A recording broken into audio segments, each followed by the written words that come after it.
Good evening and welcome to Once Upon a Roll. Tonight, we will be jumping back into our Bloodlands campaign.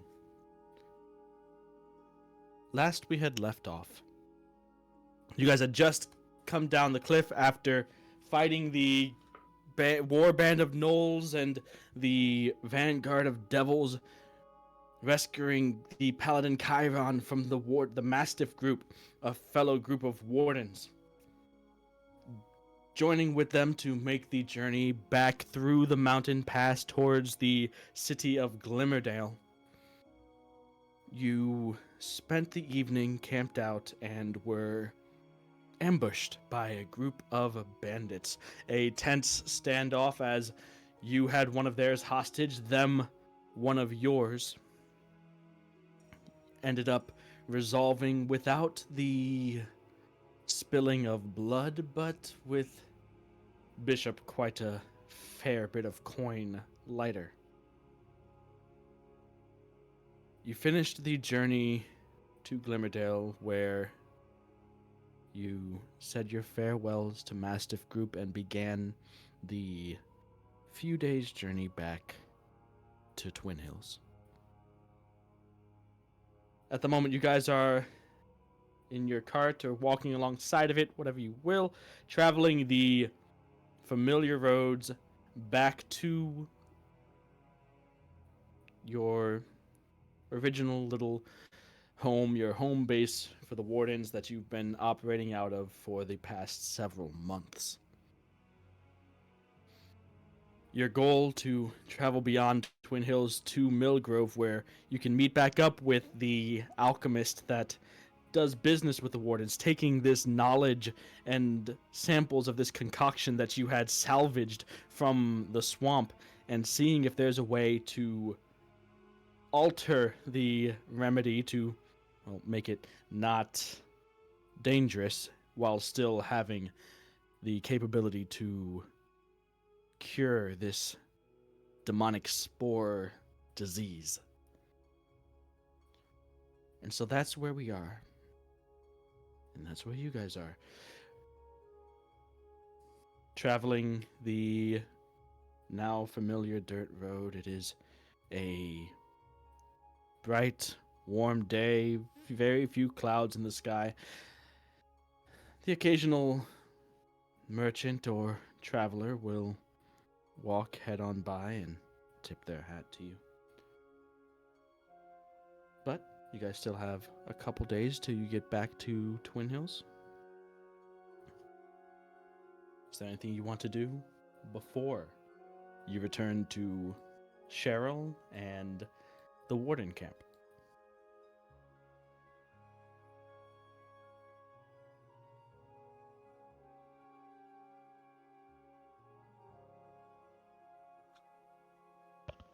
Um, Last we left off, we were robbed. Yes. Yeah. Um, is everybody fine with this? We're just continuing, right? Um, Definitely not fine, but I'm trying to get over it. I feel like I did the right thing.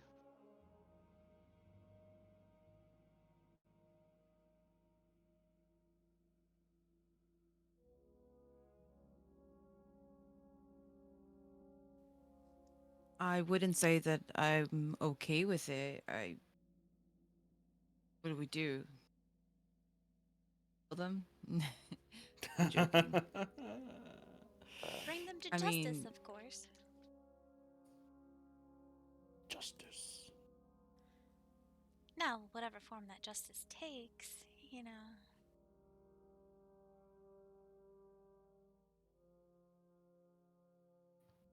I think we have more pressing matters to attend to. that's and Azul does sound like he's right, but it is nagging me. It's also nagging me that you know, it could have been an inside job. This is news. believe someone from within led the assault that night. Persephone has a theory, and I I thought maybe it wasn't well, I can let her explain it. I just she'll probably do a better job. It just seemed rather reckless that someone would have seen something and ran off while Bishop was, going to wake somebody else up on their own watch. And not only that, she was the one they were holding captive and she was sneaking off and sending messages. And I don't understand why you'd have to sneak off just to contact Cheryl or.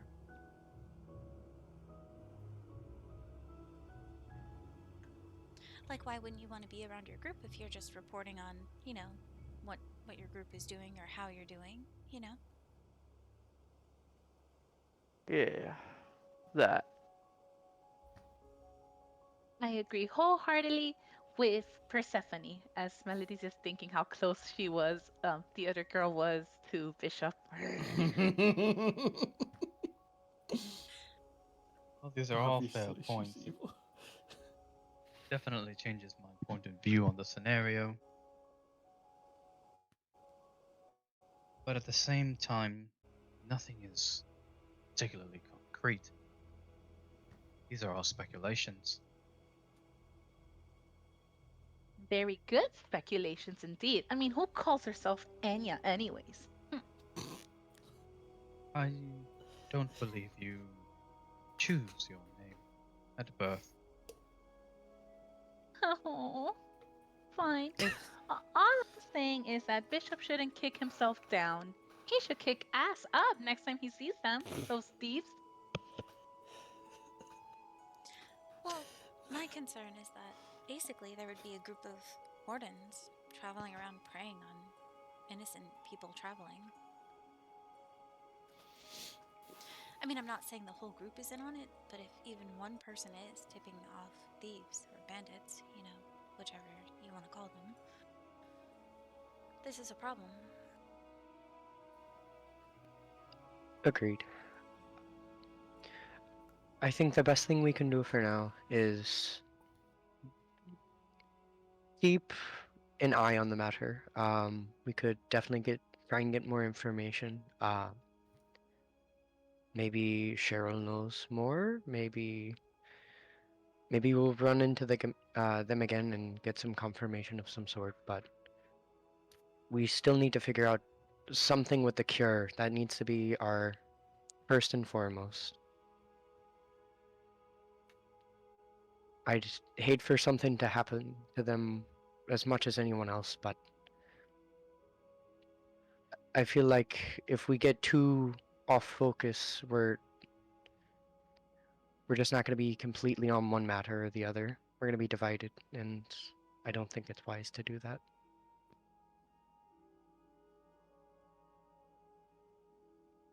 I agree with Zeke. But I do have one question for you guys as she holds her lute closer to her chest. None of you guys are traitors, are you? I mean, I can trust you guys, right? Right? We're all friends here, right? Oh, Huh? well, I can definitely say on my part, um, I could never. I love hanging out with all of you. It's been great traveling. So you know what? Just to ease your suspicions, Melody, I promise, and I swear to Helm, that I have not double-crossed, nor have I told any information to anyone else that would be compromising for us. Does that make you feel better? You promise, even like 20 I years later? I Really? swear on my God, it would be that would be blasphemous, and Okay, I look, could never. we met the mastiff group what, one night, and that following night or the same night we were robbed, how many nights have we camped somewhere and traveled together? This would be an awfully long con, I think. Um, I don't think I would That let is true. myself almost get eaten twice if I was trying to betray you guys. I'm just saying. Listen, I've been in too many compromising spots for myself. I mean, I'm not bringing up everything that happened, but I soiled myself in front of you people. I don't think I'd be. I don't think I'd be betraying you after wetting my britches. That wouldn't be the most. He's the most dedicated, cool thing. dedicated to this role. Here, I thought compromising situation. He was talking about the brothel, but I guess that would be Persephone. You know No what? one knows about that. Excuse me, voice in the sky. We are going to have some words. I'm just. What was that? Must have been the wind. The wind is cruel. You know what? You guys are right. You guys are all right with everyone. So we'll keep it moving, and like Persephone says, we'll be on guard. And if there is an undercover person in the warden, it is really, really bad news. Like really bad. Yeah, I think it's something we should definitely bring up with Cheryl. Uh, Someone should be able to keep tabs on them. And Agreed.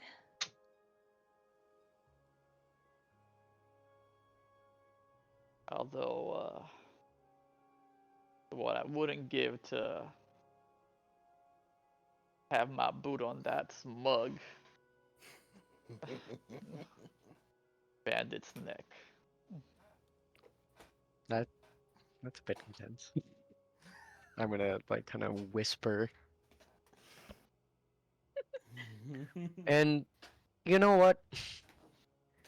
What's a few coin anyways? We can always come across more. I'm sure it's easy for you to say that when you're not constantly paying for everything in this place.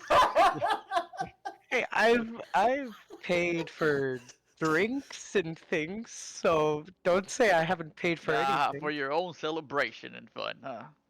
I'm over here paying for inns and food and the carriage we're using right now. You know what? That's a fair point. Do you need me to reimburse you somehow? I could give you half of what you lost, maybe the full thing. Nah. I'd hate to take your drinks away. You know it gets you closer to hell. Go. What? I'll keep performing in taverns for you. Yeah, you know what? We could scrounge up some money through the taverns. That's a great point, Melody. It's Get some drink, get some coin. don't do it on my account. I'm just a little sore about the whole situation. Is all. All right. Well, in that case.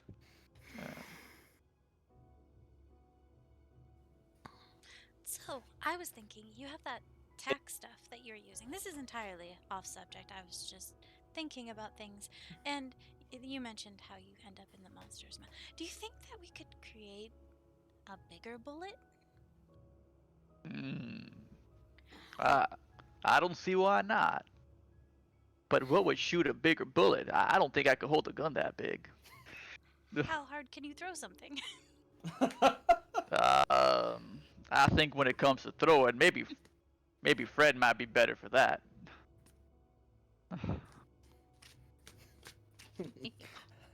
How much tack do you have? You want to try chucking some around? But sure, what you have in mind? I'm sure we could work something out. Explosions. Bigger explosions. I like the sound of that. But we can Wow. definitely walk and talk, or I guess drive and talk? I don't know.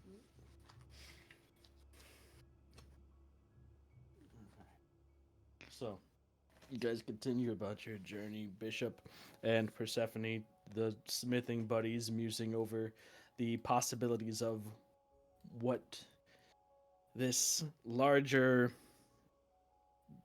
bullet of tack would be and how they could possibly contain the volatile nature of the reddish clay substance. All the while, Fred continues to drive the cart. You all just enjoy your own ways. They leisurely ride back towards Twinhills. You spend another couple, thankfully, eventless nights camped out before the small town comes into view.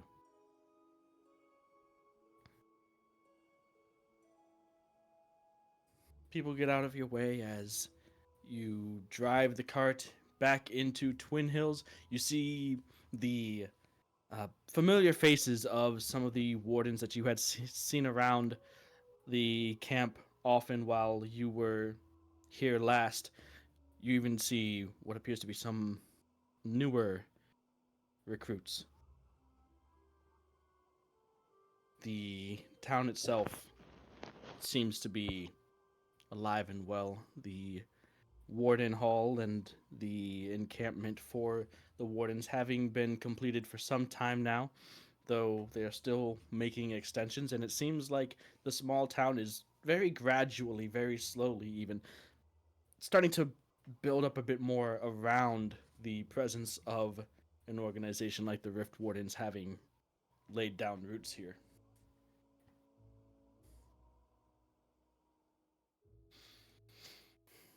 So, you drop the horse and your cart off with the stable master and the stable hands. They take the horse to be fed, watered, brushed, cleaned, and you guys make your way back to the familiar hall of the Rift Wardens.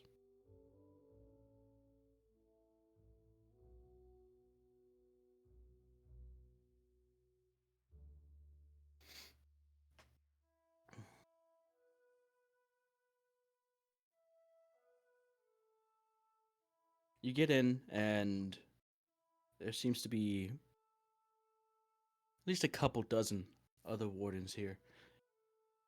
And glancing around, there are some that you have seen before, you recognize their faces, but a fair bit of them are unfamiliar. You can see Cheryl off in the distance, standing up around a group of what looks like anxious, nervous, maybe freshly joined wardens, as she seems to be giving them the ropes and explaining what very well might be their very first mission as wardens.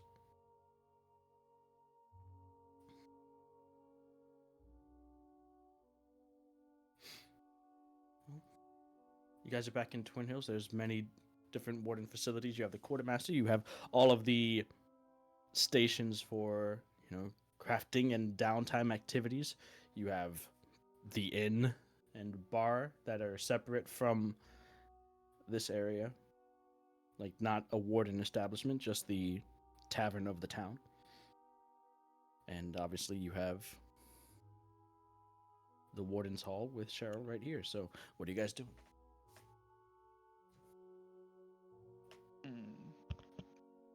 I'd probably make some more bullets. All right.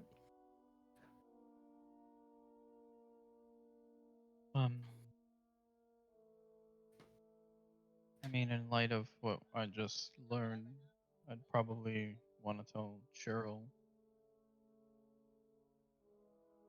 Okay. So by the time you guys, right now it is early afternoon. So if you wanted to head to Millgrove, you probably could make it before sundown, but you'd have to really quickly get there and get right back out of town. Or if you wanted, you could spend the rest of the day in Twinhills and head off in the morning. Up to you. Hmm.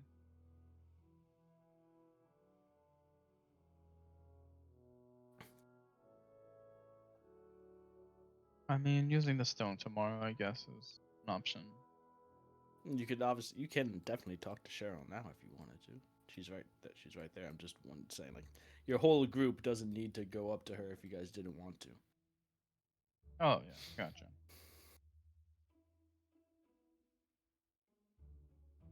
So, Azul is walking towards Cheryl. He's one of the ones that went back to the warden's hall. Is anybody else with him? Bishop heads off to the area with the forge and some anvils and molds where you had made your bullets and your gun before alongside Persephone while she was working on her gauntlet. I'd go with him. Okay. I'd also come with. Wait, with who? Azul or Uh, with Bishop and yeah. Persephone? Okay. Azul. All right. And I assume you were talking about, who were you talking about? Persephone? That's a good question. I think I'd go with Bishop. Okay, gotcha. All right. So, Azul and Ezekiel, you guys walk up to Cheryl, who's talking with the group at the table. And so that's just about it there, Hans. You'll be leaving tomorrow with the caravan and heading up to Glimmerdale. It should be a fairly simple, straightforward thing. Just get familiar with the lay of the land. We still have a bunch of critters running around here that need cleaning up, but this one should be just a fairly straightforward little escort mission. And as she finishes that, flips through some of the papers on the clipboard that she carries around. She glances up as she's starting to walk off and spots the two of you, Azul and Ezekiel. Ah, you're back. I heard from Bishop rather recently. Can I assume that means that the rest of Phoenix has returned as well? Yes. Excellent. So, uh, does that mean that you found Ches just fine? And everything's taken care of up near Silver Lake? Yeah, we ran into Ches and well, Silver Lake's a bit of an interesting topic. I'll let Azul tell you because I don't. I see. Uh, there's a There lot were of There stuff. seemed to be wizards performing acts of the occult in the area. Ches had he was just trying to get some information on demons or devils where he could find it. And as it turns out, they knew plenty of demons and about demons and devils. Just they so happened to follow them. So Oh, I see. Well, that's a bit unfortunate, but oh, and sorry that you can pass my sincerest apologies on to the rest of your group. Didn't really mean to deceive you when it came to that whole situation with Ches and his whole identity, but that's a rather closely guarded secret. Not everyone knows it, but he reached out to me, and well, seems like he came out with it to you all. So looks like you're in the loop now. yeah. But now, are you going to be back for a while? Is there something else that you said it's a bit complicated? Is there something that needs to be finished up that way? Uh, well, there's two things that we've we have still. One of them being said cultists, said wizards, made a concoction to cure the spore devil uh, ailment, but it doesn't quite work safely. It makes you spit up fungus. So, or not fungus. It makes you spit up slime. Sorry. Um, so we're going to an alchemist to fix that because we have the alchemical notes. It's just no one in the Phoenix group knows how to particularly do it themselves. So, Huh. Well, I am glad that you came back down here. I'm sure there are a number of alchemical uh, practicers of alchemy on the way between Silver Lake and here, but I can't say that none of them are too familiar to us. So, if you intend on heading down to meet up with Mr. Bondigill, then that's that was a smart decision. We've at ah, least built up something of a rapport with him. oh, that's what his name was. I just knew he was the alchemist over in what's the name? Millgrove. Millgrove, yeah. Uh, so that's that one situation, and then the other one is a bit of a more uh Sensitive topic.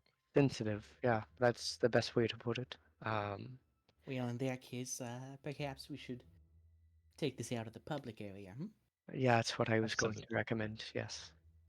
So you guys head back to what seems to be a small makeshift room that had been turned into something of an office for Cheryl. There looks men quests for wardens in certain areas for a variety of different jobs. Just at a glance, you can see you read spot words ranging from devil, demon to escort, merchant. So there's a wide array of people sending word to the wardens, and Cheryl and her team process all of that and send you and other groups like you out to take care of them. So, entering and closing the door behind you. Does it have anything to do with the message that bit me the other night? Oh, yeah, that's exactly it. Hmm. So, uh, well, fill me in on all the details. And she gets out a fresh piece of paper as well as an ink and quill and waits for your story. Are you guys just divulging what happened? What are you saying? I'll let I Azul. wouldn't hold anything back in this particular situation. Blunt Hmm. and to the point. So, is it your belief that all of Mastiff is to be under suspicion? Or. No, I wouldn't go so far. However, I'd also like to mention there isn't any concrete evidence for any of these things. This is all merely speculation. Bit of a Hmm, coincidence, or rather, a bit too strange to be a coincidence, but I see. It would be the first time that we heard of any trouble coming from Mastiff, but also wouldn't be the first time that we've had certain troubles like this crop up before. As you know, not everyone has the desire to be a warden just due to their drive to do the right thing. We take in all comers, and some that come by simply want it for the work and the coin. Which leads to the occasional unsavory type coming in the mixed art ranks, but we deal with them as they come. Yeah, we don't exactly have the luxury of a careful vetting process. The armies of the Abyss and the Hales aren't going to wait for us. Understandable. You accept But- aid when offered. And we do what we think is best, but that doesn't mean that we just let it go by when it comes up and ignore it. So, let's see. Mastiff Group should have finished their mission by now, especially with what you've told me. Having done, well, a bit more than what was asked of them, for better or worse, seems worse. And you can see that she's been writing a letter. She folds it up and drips some melted wax onto the crease of the paper, sealing it with a stamp. I'll have a writer go out to Glimmerdale and ask for their hasty return. And let's see. And she scribbles down, and you can note, you see that it's a note basically for the courier to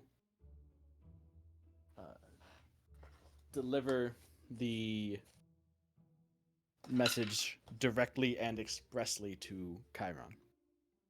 And I'll just add something that, just so that they know to make sure that each and every one of them makes it back here just fine. Gives a little smile and seals up the letter, ready to be sent off. Well, I do appreciate your report.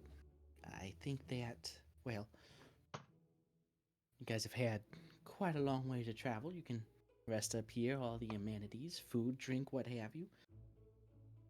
And if there's anything else that you need, I'll probably be here for the rest of the day.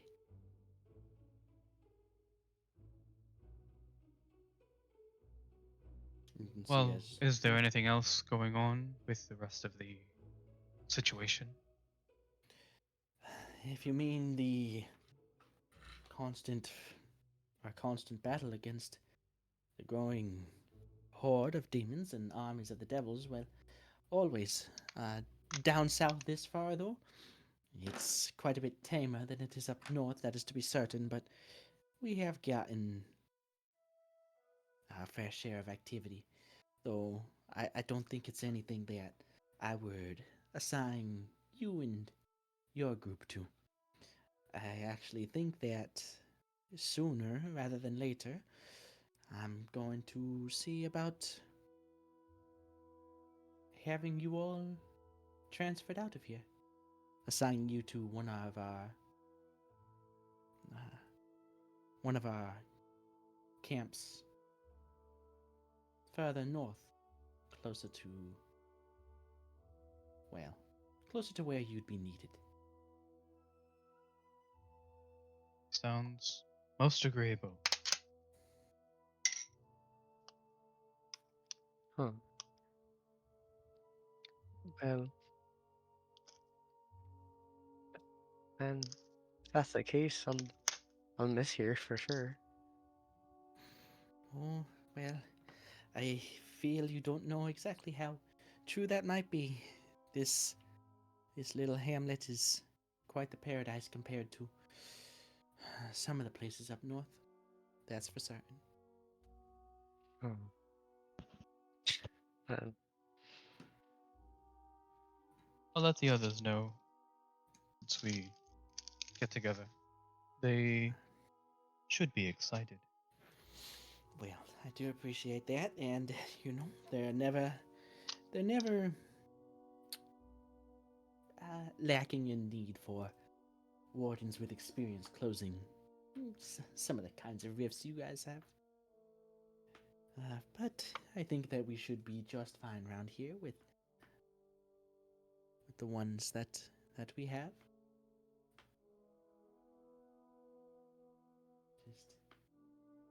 Just need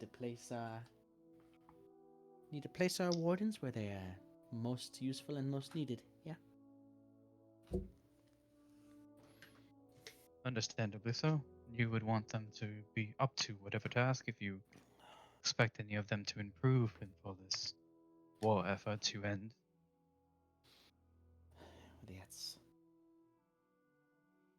That's certainly the whole reason why we exist.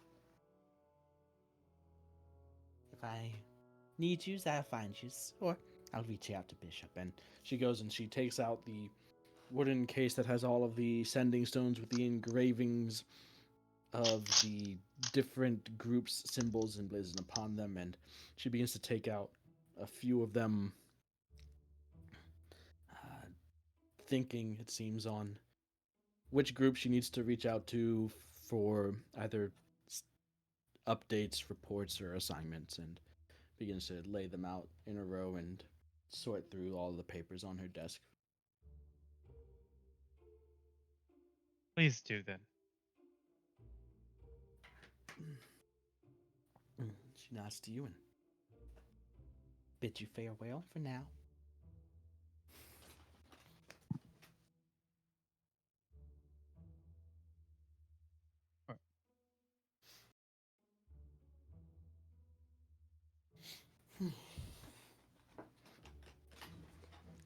Bishop, Persephone, could the two of you make Smith's tools checks just as you're brainstorming, blueprinting this idea of yours? So, I don't think that you're proficient in Smith's tools, Bishop, are you? I Nope. know you have them, but you're not proficient. So, it would just be a straight up intelligence check for you. Persephone, you can make an intelligence check with your proficiency bonus. Are you guys trying to make a prototype as you're doing it, or are you just brainstorming right now?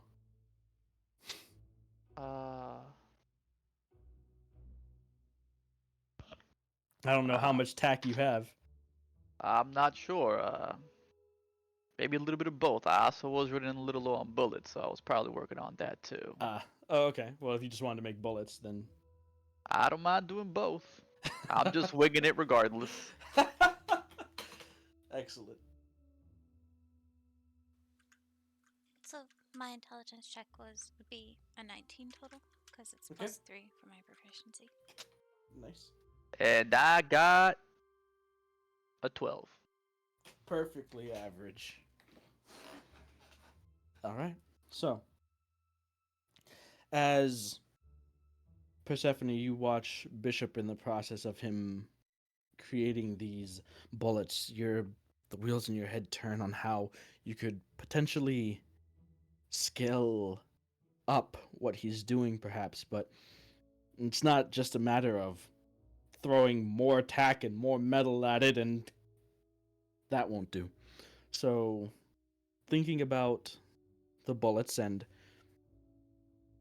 maybe with his permission examining the sort of flintlock pistol that he has and the sort of firing and ignition mechanism that propels and sparks the bullet, thinking about how to turn that into something a fair bit larger.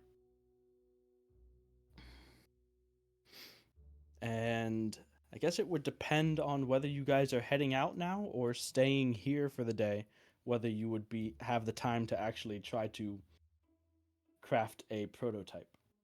So then, what do you guys think? What are you doing?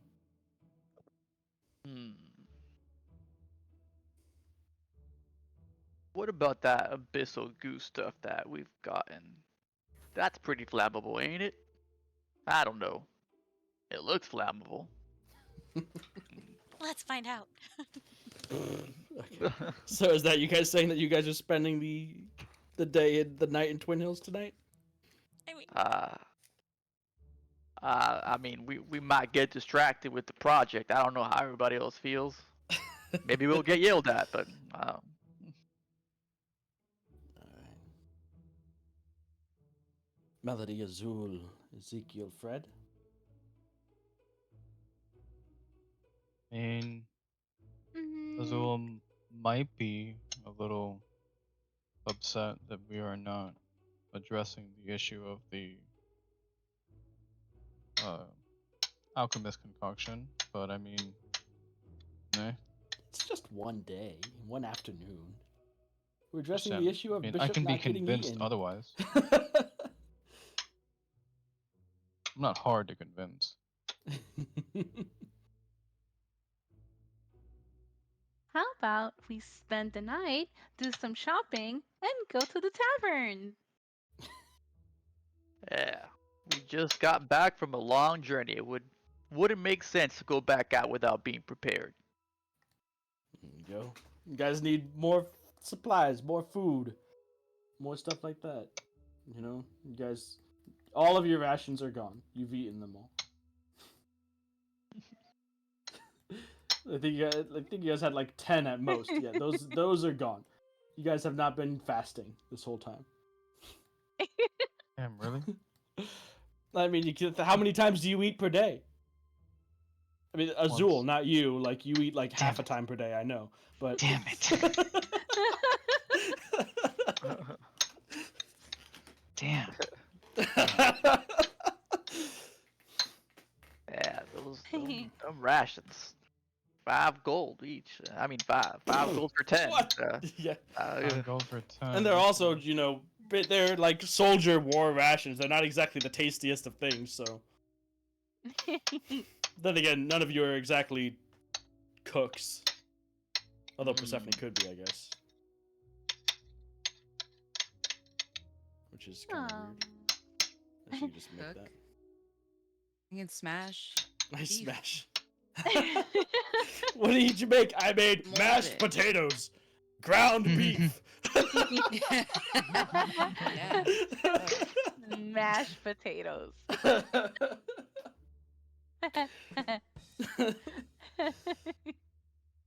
Also, I like Melody's idea. I think having a night at the tavern, we deserve it. All right. Head in the morning. All right. So Bishop or Persephone, one of you can add to your inventory a prototype tack grenade, and we'll see what happens if you decide to use it. And So, how using- much bullets did I make? Let's see. I don't know. You're I have spending, 12 like- tack. I have 12 tack right now. And it's attack and a metal shard for a bullet, right? Or wait, It's attack been and a so long, I don't remember. I think we talked about it in a while. I think it was like attack and a metal shard for like either 5 or 10 or something like that. It's in our chat somewhere, I'm sure. Mm-hmm. Scroll a few months back.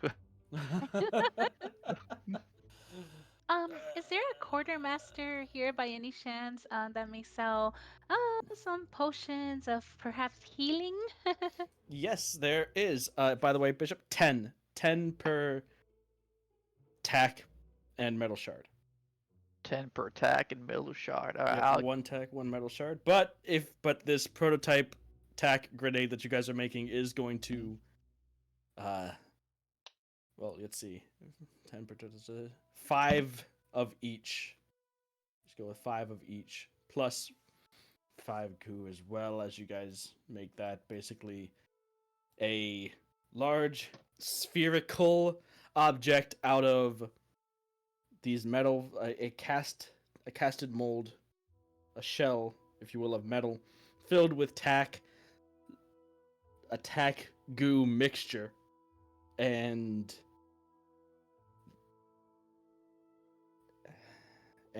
a sort of wick-like cloth wool fuse inserted and sealed into the end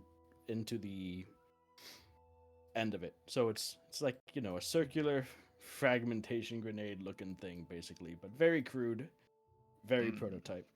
All right, so it's 5 tack, 5 goo, 5 metal. Yep. And I'll update your All right. metal and goo stuff. All right, so I got 20 bullets and a big ball of explosion. All right. Allegedly. Allegedly. So you used 2 for the use 2 tack and 2 metal fragments for the bullets? Mm-hmm. Gotcha. All right. So, one of you has that prototype grenade.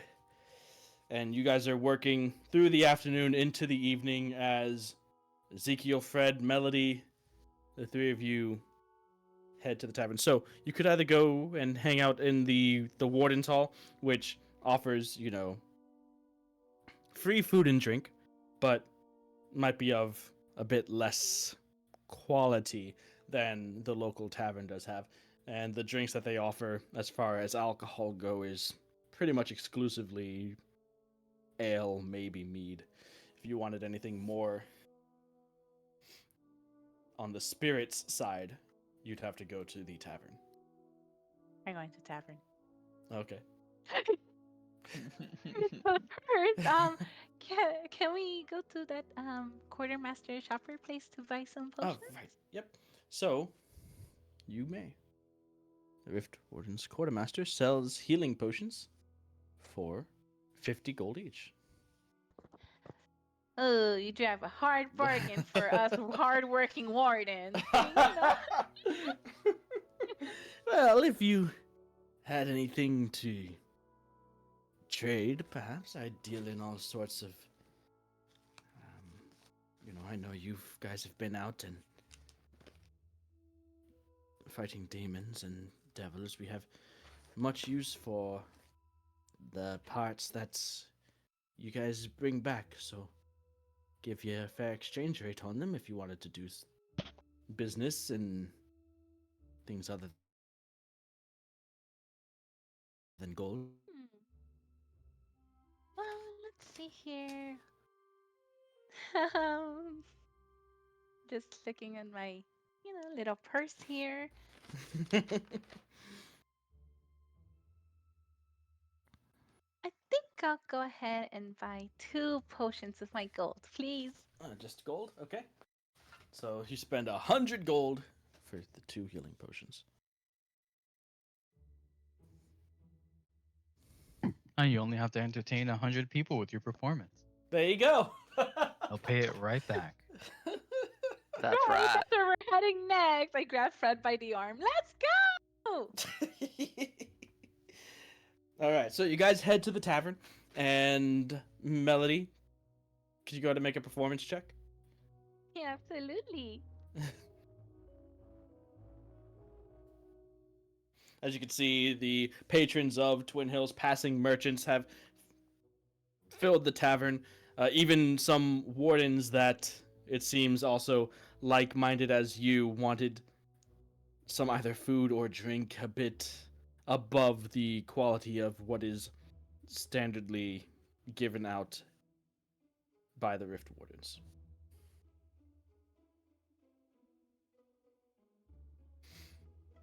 All right.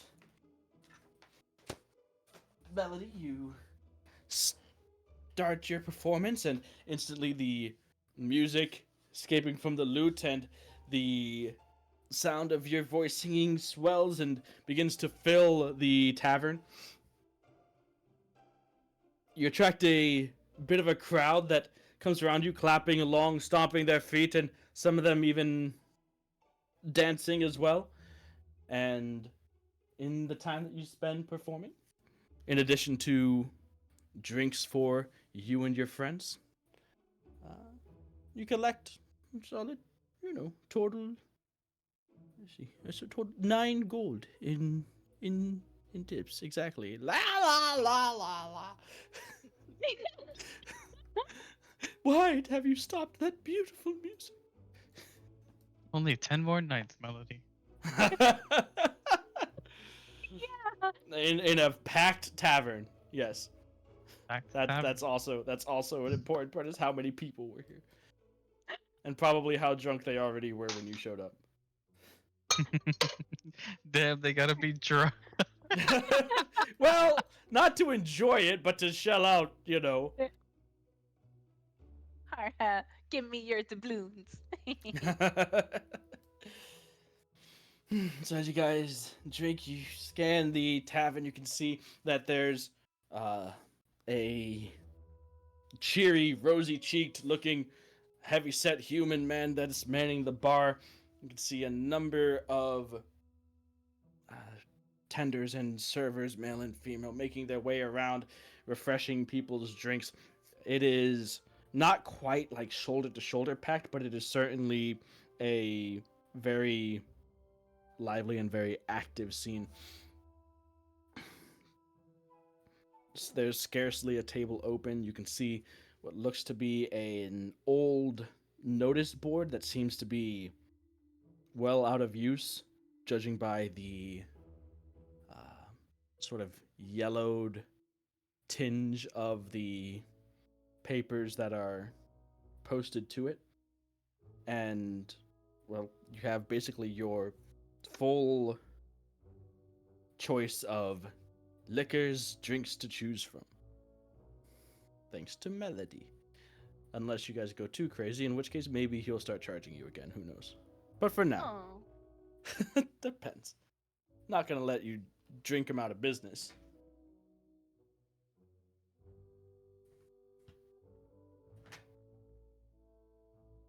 Well, Fred, what do you say? Shall we? Shall we what?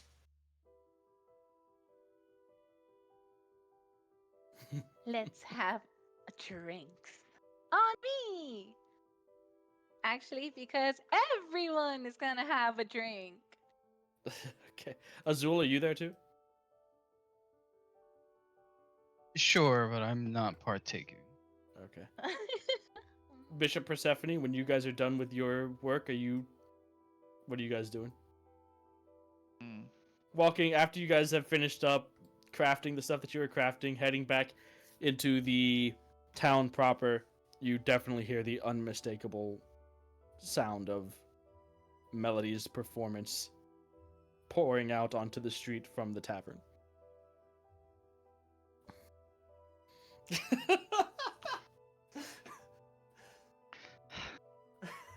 Ah, that sounds like our people. Maybe we should check out the show. Yeah, it would probably. Yeah, it'd be good too. Okay, yes. You don't sound so sure. I'm, you know, I'm a little worried, afraid. No, it's fine. Let's just go. It's good. What's on your mind? I mean, how drunk is she right now? Is it gonna be safe for you? Ah. Well, the way I see it, it ain't scarier than being in a frog's mouth or in whatever that weird old giant hybrid thing was. That was yeah. If I can survive those, I can survive little old Melody. I, you know, that you Famous put last her words. in that Famous. category. That worries me more. But so that's what the prototype's for, right? So, you know. I need to be safe. I sure do. But I never am. Alright, so the final two enter the bar. Melody, from your vantage point, stood atop one of the tables, strumming away at your lute, enraptured in your own performance. You quickly spot Persephone and Bishop entering the bar. Hello, you guys. Persephone waves.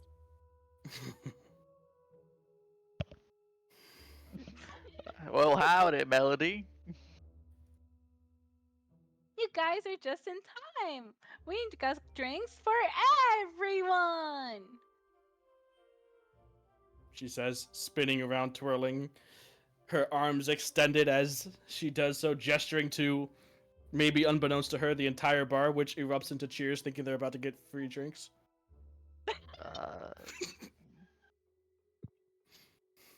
I just suspiciously look at the barkeep for confirmation, like, You sure will if little lady's paying. um, Ah, I guess I'll have one. Not too bad to let loose every once in a while. Just a little bit. Not as much as some of our friends though. Well, certainly. She's certainly livening up the place and keeping some faces who would have normally headed out by now around, so I'm not opposed to treating her and her friends right. And he slides you a drink. Well, much appreciated.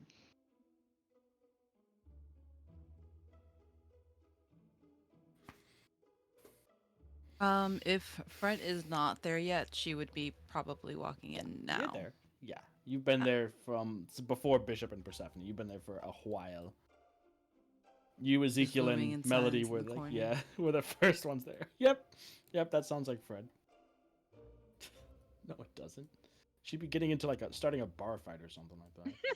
Fred would not start a I bar would fight. end one. You know, no fighting, not today, please. I mean, not, I just. Alright.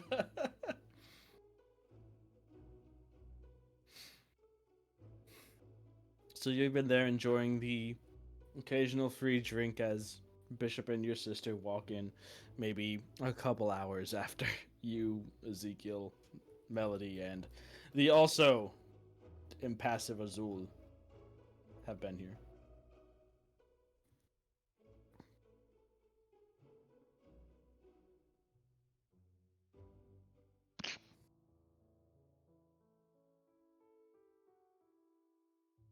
Did you guys eat yet? Maybe? No? Have a drink. You should always have a drink. Oh, that's what I forgot. I forgot to. I'm starving. That's what Oh, Is here it you go. hot? I would like to give her my cup of alcoholic beverage, please. There you go. That will sate her hunger, certainly. I mean, okay.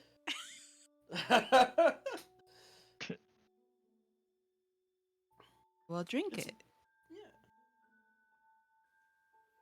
Persephone just drinks. If, the whole if you thing, if you like, want, just, then okay. you know, Okay. Yeah, she's she thirsty kinda- too, so she's that just was- like drinks it like it's water. Like. It's made of potato or wheat or some kind of food item. It probably does stuff for hunger too.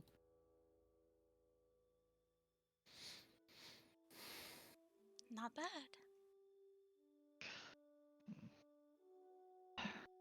Well, yeah, we should get something to eat though. I'm about had it with these rations. I mean, we need a real meal.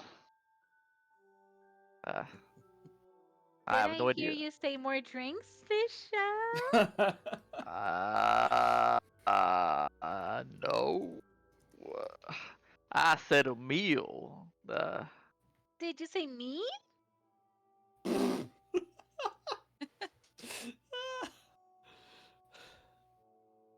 As I'm like batting my eyes towards him.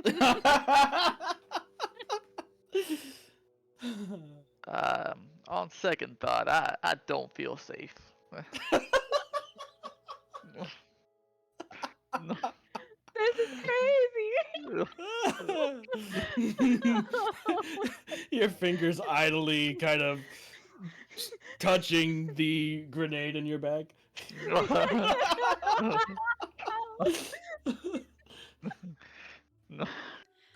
on, Bishop. And I just kind of like, clap his shoulder a little and we go up to, like, I start walking towards the bar or whatever. Mm-hmm. Good barkeep, sir. Do you happen to have any hot food? Anything that's not a ration?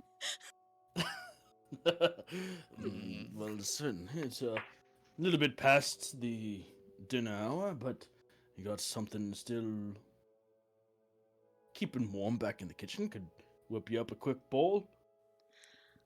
Could you make it too? We would be very grateful. Not a problem, not a problem. That'll be 2 silver apiece. And Mm. only I'll because pay. we've. Yeah, okay. Gotcha. I'll Comes just back with a very meaty stew with a thick broth. You can see chunks of vegetables and potatoes and what looks um,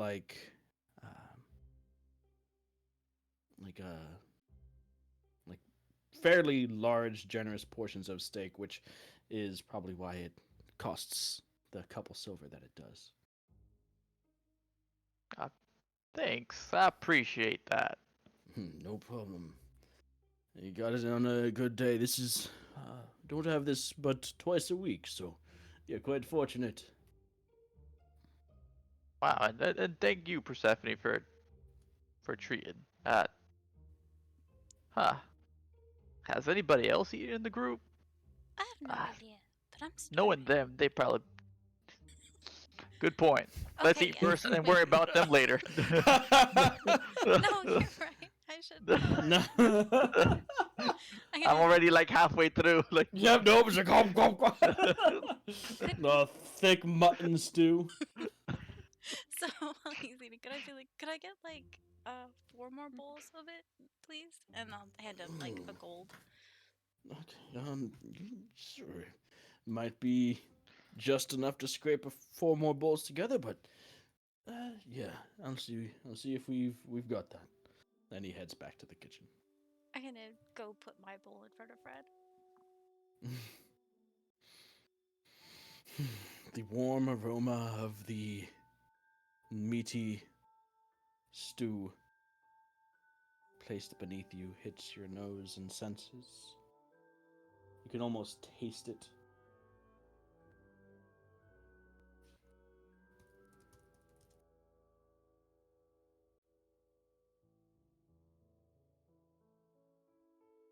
You guys' food comes in, and well, there's a nice bowl of thick mutton stew for each of you. It certainly is much better than rations.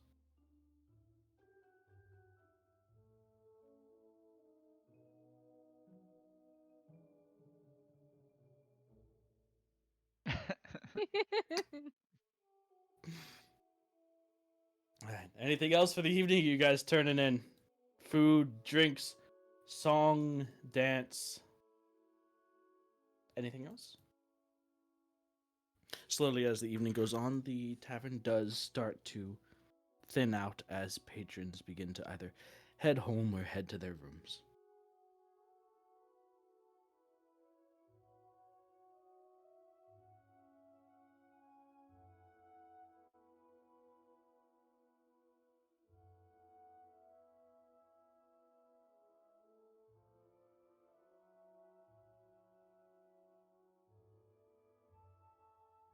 Is that a no then?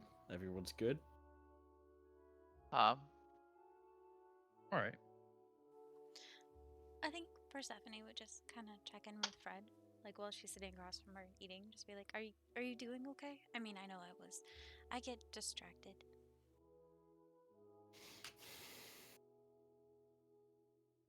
Um, Fred was in a way brooding. She was more to herself. It's just I don't really want to bring the energy down, but feel like every second that we're here, even though I chose to be here, I just what if the bandits get somebody else? And we could have prevented that in the moment, but we decided not to. So I don't feel like we're failing being Um, wardens. I think Azul went to talk to Cheryl about it. I think maybe. I mean, he talked to Cheryl. I don't know if it was about that or something else. I've been with Bishop most of the day. I mean, Tack is really volatile, and we're trying to make. But that's besides the point. We should probably see what was said, if anything.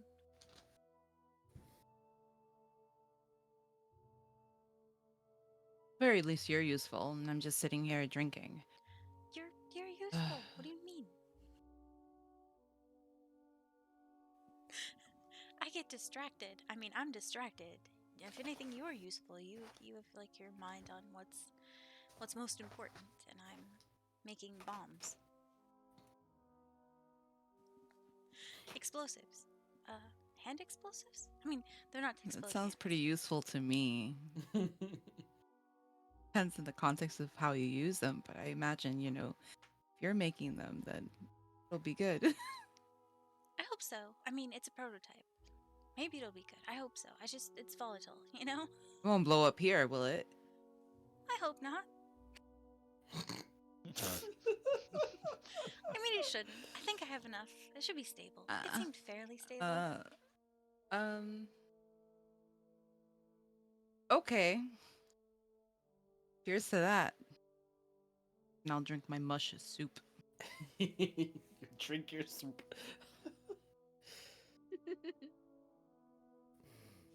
A nice meat mustache as you're done gulping and slurping away at your bowl. Refreshing. Yeah.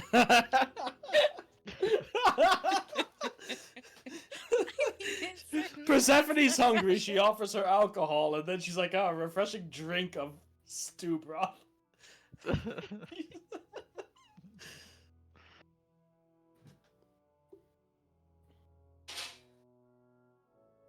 Alright, so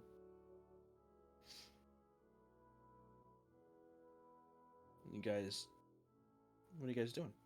You said you were going to talk to Azul, or is that something you guys are actually wanting to do? What is Azul doing? Is he just standing in the corner watching us? Always, fucking always, yes. He's holding a bowl of stew What do you while want he's from me? doing it now. He's holding a bowl of stew. Yeah. I actually ate already, so I mean, the stew is there. You ate already? Yeah, I ate already. Okay. What did you Before eat? everybody got here, what the fuck else would I be doing? Dragons. That's fine. I'd be eating dragons? No, you'd be doing dragons. Doing? That's right. That's my job, buddy. No, I'm just kidding. I dare you to Stereotype. fucking try. Wow.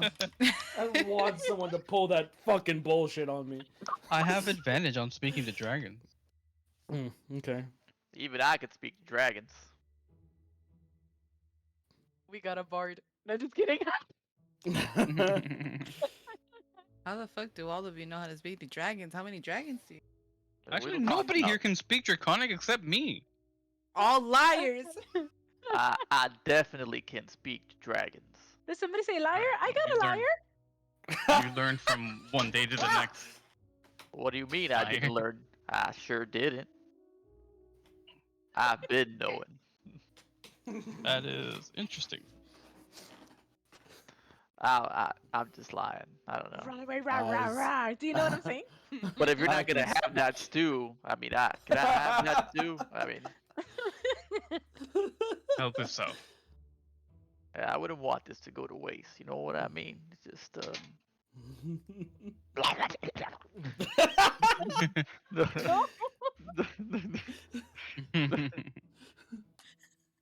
Those were great sound effects.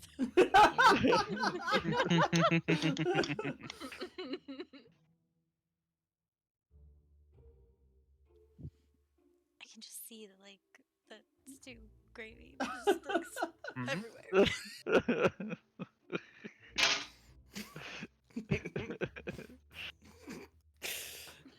Yes. Alright. So as you guys maybe have read, Persephone approach Azul about what was said to Cheryl and what information was shared. All the while, the background noise of the chatter of the tavern and the hungry slurpings of Bishop.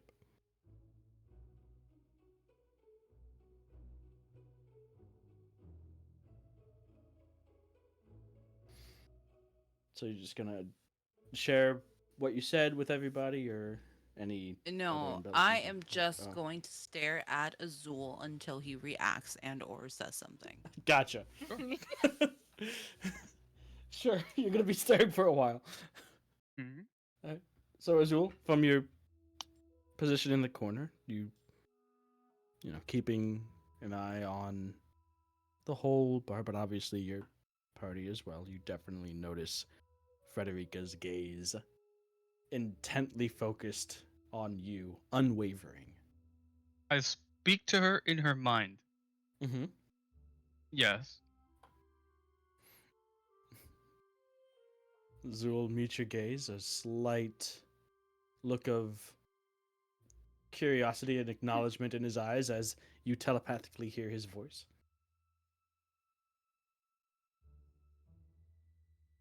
I hide behind Persephone. Like she's a shield for his telepathy or something. So To get to she's looking at him. He's looking at her. Yep.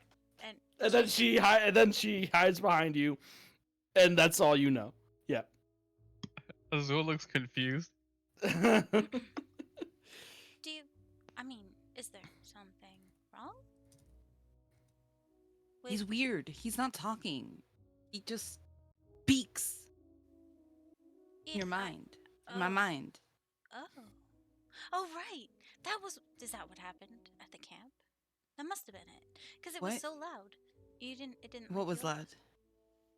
He was shouting in my head.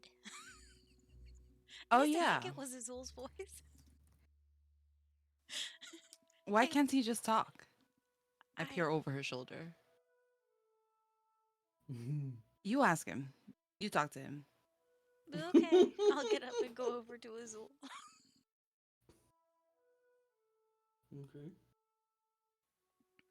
You do know that if you're in somebody's head, it's a little weird, right? Hmm. Um. Perhaps, but she was rather far. I'm not quite sure how else I was supposed to convey anything in this You distance. could come over and sit down. I've been sitting for a rather long amount of the day. No offense to yourselves, you were doing your own important things. So, you talked to Cheryl, right? I mean, would you mind coming over to the table for a while? You could stand. Sure, I don't mind. So, And yes, I did speak to Cheryl. right. So, I kind of beckoned to him and started to head over to the table where Frederica is. Sure, I'll follow.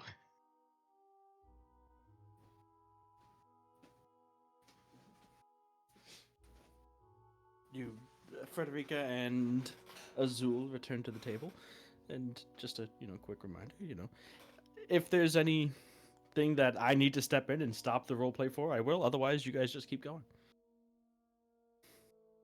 Um, were you curious if I spoke to Cheryl, Fred?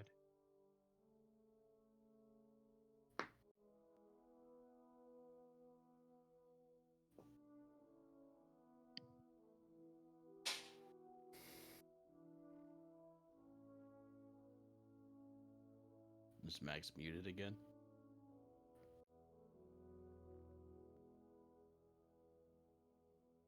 Maybe. Hello. Hi. Hi. Yes. Um.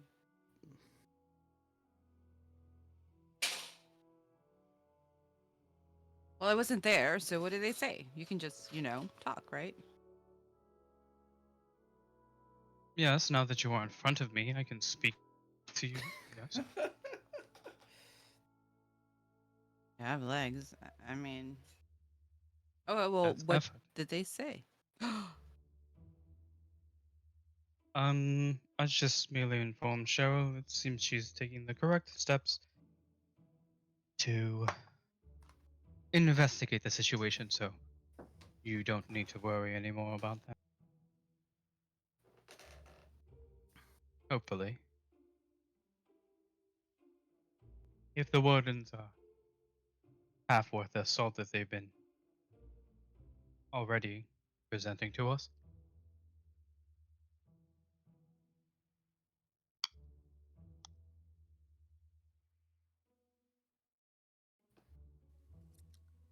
So she said she'd look into it then?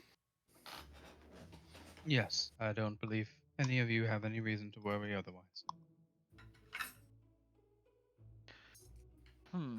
That's a better relief than nothing coming out of it. I guess I appreciate you guys mentioning it. Kind of been bothering me all day. Well, you could have joined me to speak to Cheryl. I don't think I'm that good for conversation. I think I let my emotions get the best of me. Not really much of a speaker. Hmm.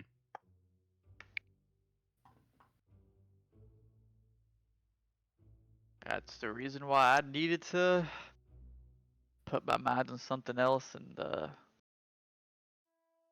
put my emotions into this ball of explosions. Ah, well, I, sure. Or I hope this thing you've been working on works out. me too. And not on us, preferably. I mean, it should be pretty stable, you know? Pretty stable.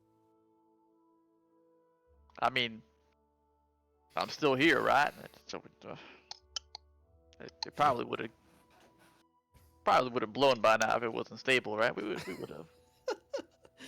Have you tested it? Um, what would I test it on? I Well, anything? I mean, there's people everywhere. I mean, I wouldn't want someone Hmm. to get hurt.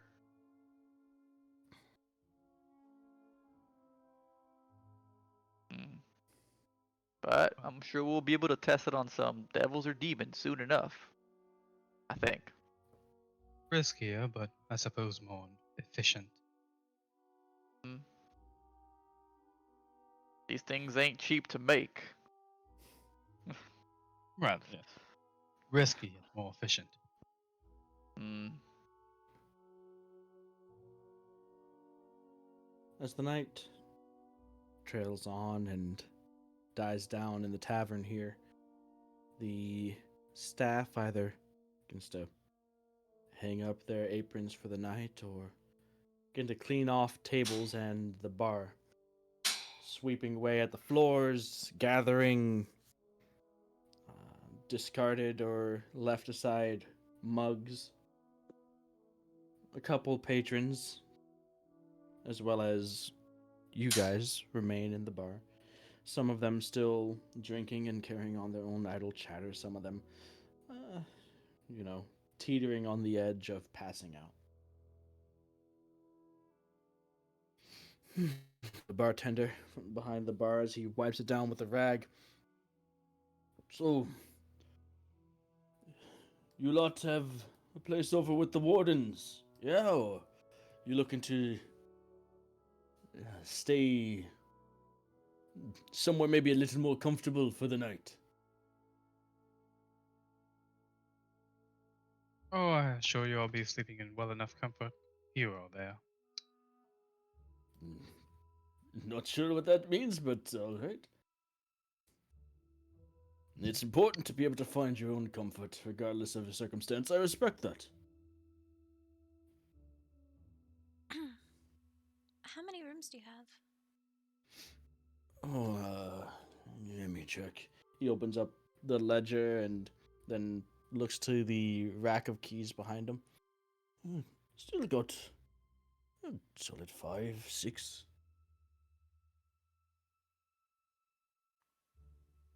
How much for a night? Normally would run a couple silver, but um, provided all the business that you've brought me, I could. Well, I don't think that I'm going to be getting any more people coming in tonight looking for a room, so would mind opening a few of them up to you. Um, you know, maybe you could help clean up a bit for a while here, and we'll call it even.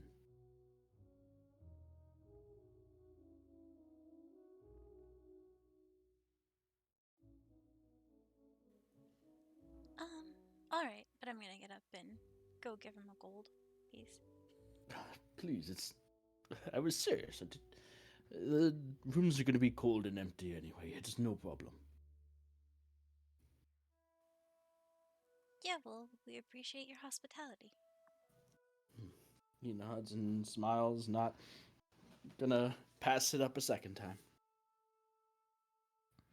Don't want to put you to work too hard, but if you could just take down that old posting board. Ever since the wardens came in, they've been the ones that dealt with all the jobs and such. Haven't had anyone posted on my board in months now. Need to free up the wall. Sure. Fred, do you think you could give me a hand?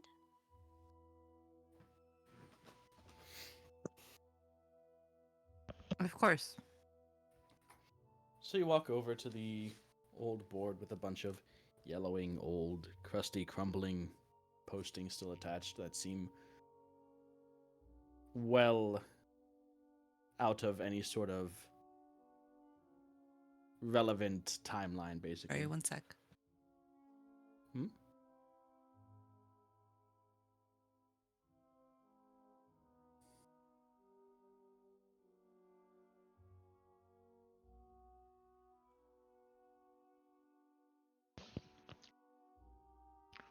I Hello? guess I'll fill the gaps. Oh, never mind.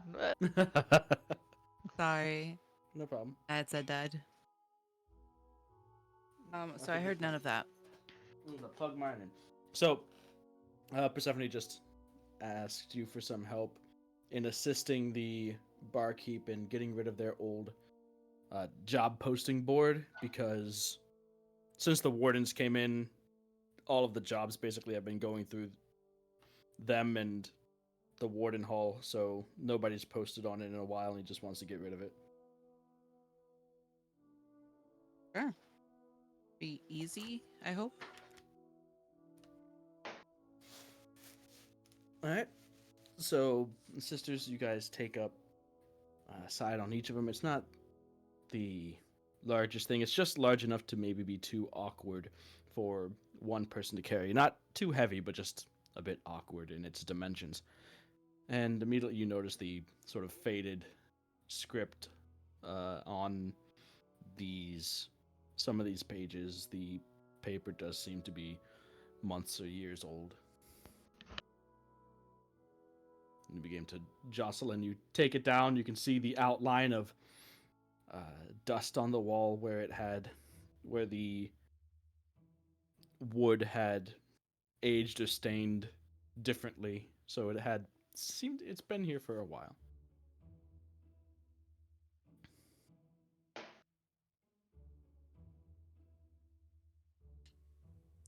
Is there anything interesting on the paper? Well, There are a few things that are there.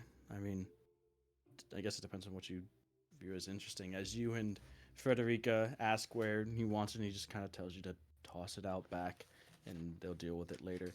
You notice, an advert for like the sale at the local grocer. What seems to be a very old Warden's advert or posting.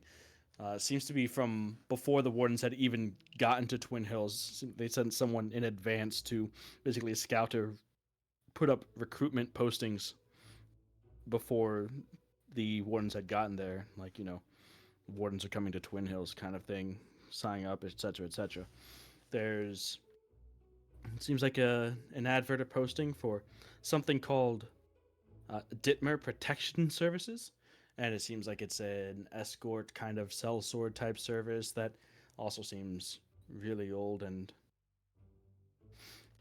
signed for by a Clive Ditmer. And there's also it seems like an old posting for some kind of celebration event at the tavern, like a harvest festival kind of event or something like that, but is months and months out of date. If it was the most recent one, it might be years out of date for all you know.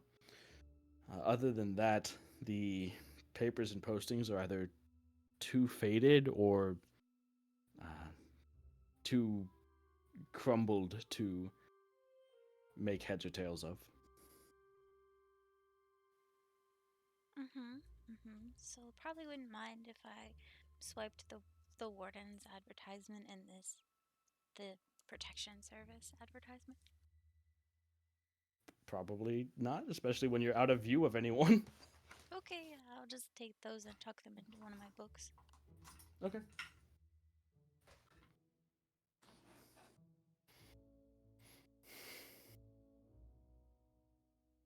So, Anything interesting, or are you just a collector now? Well, it's a warden like poster from before they were here in Twinhills, like to sign up or whatever. And this Ditmer protection service? I don't know. I wonder if they're still around. Like, I don't know. I mean, do you think the wardens put things like this out of business? Like,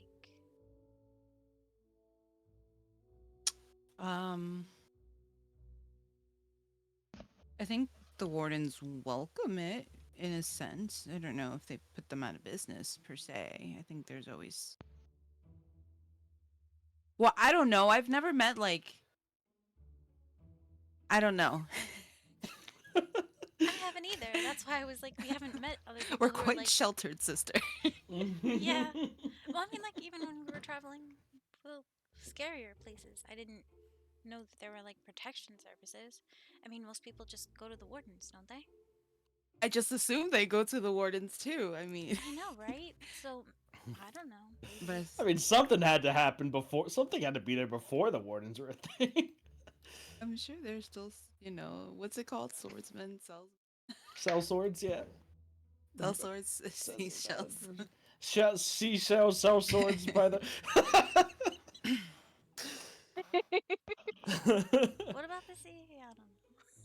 I don't know. The sea's pretty far from here. Yeah. You are in a landlocked country. But, just out of curiosity, like, I don't know what they would be doing. I mean, sure, this is old, so maybe they're just retired or whatever now, but. Sister, don't be silly. The sea does not exist. Everything is made of land. Everything is made of land. Don't let them fool you. The water, the water is the only thing. It's like the veins of the lands, There can't be a pool of it. I mean, we were just in That's a Silver lake. Lake. That's about as big as it gets, though. I'm messing with you. No, this is we live in the opposite of fucking what's it called? Dry land is not a myth. I've seen it. Water Just the Until I inverse see of it, that. it doesn't Water world. exist. Yeah, we're in the opposite, in the inverse of that.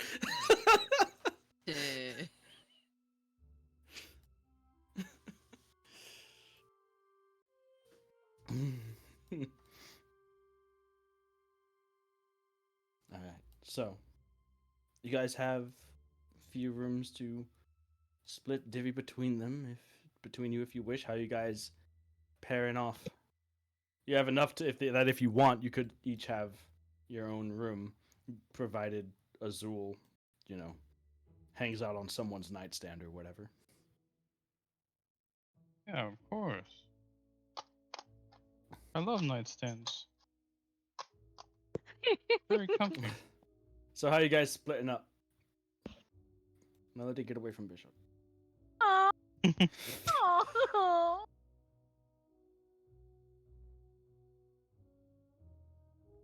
Well, I'm okay to bunk with whoever. I mean, I really think that Azul would feel better if he was, with you, just in case.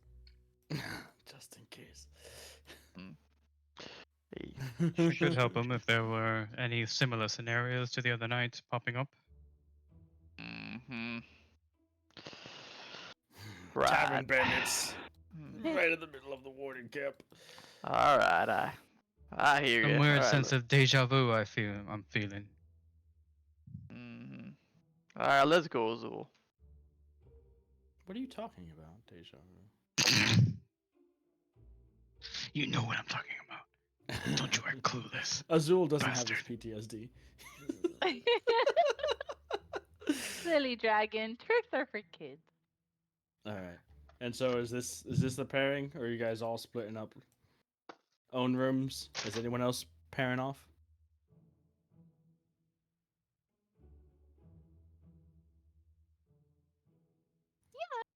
Girl, I'm okay with this pairing. Can go, my buddy.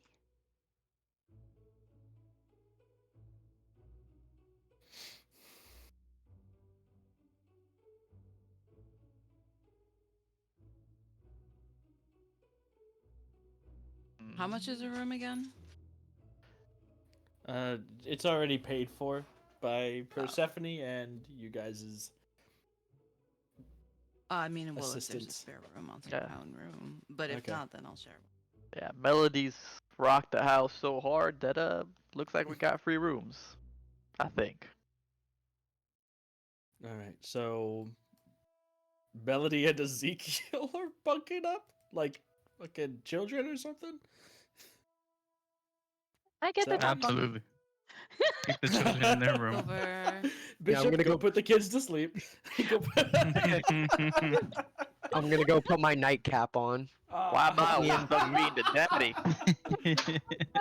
Can I get a nighttime story, please? Bishop. Bishop, Bishop. Once upon a time. Oh, I love this story. the one story you know that starts with once upon a time. Him in his little nightcap and fucking like a plate mail suit of armor, feety pajama type thing. It just looks like. Man, I'm just instead of a teddy bear, I'm just gripping onto my scriptures. Yep, there you go. No. Oh boy. Oh boy. Oh boy, story time. You just You're read me holding a a story stuffed helm. from the good book. Just read you the Bible as you go to sleep. Leviticus 14. Oh, Just disappointment and disgust in my face. what? No, no story tonight. Oh. Yeah, porty poopers. Melody, this is why we can't have fun. Every time. All right, so this is how it's Are split you up: mocking me? Melody and Ezekiel, Bishop and Azul, and then Persephone by herself and Fred by herself. Yeah.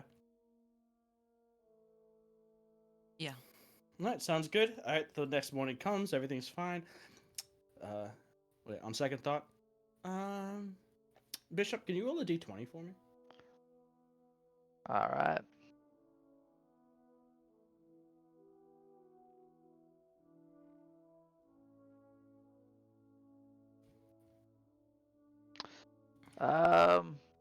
That's a 9. 9. Well, that's very interesting. Because that's the result that lands on you, Bishop.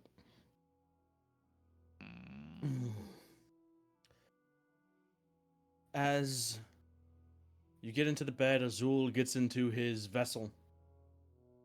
You find yourself drifting to sleep, and could be minutes, could be hours later. All you know is that when you are woken up, it is nearly pitch dark outside. The only light in the room coming from what small sliver of moonlight manages to creep in through the small shuttered window. A lot of the room itself is cast in pitch black darkness. The candle on your nightstand having been extinguished before you went to bed. Not sure what woke you up. You thought you heard something, but then you hear it again. What sounds like a tapping on the window. What the?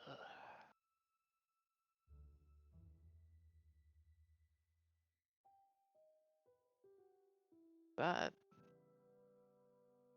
I kind of look at it again and just stare more intently to just try and see if I really heard it or if I'm going crazy. Sure, make a perception check.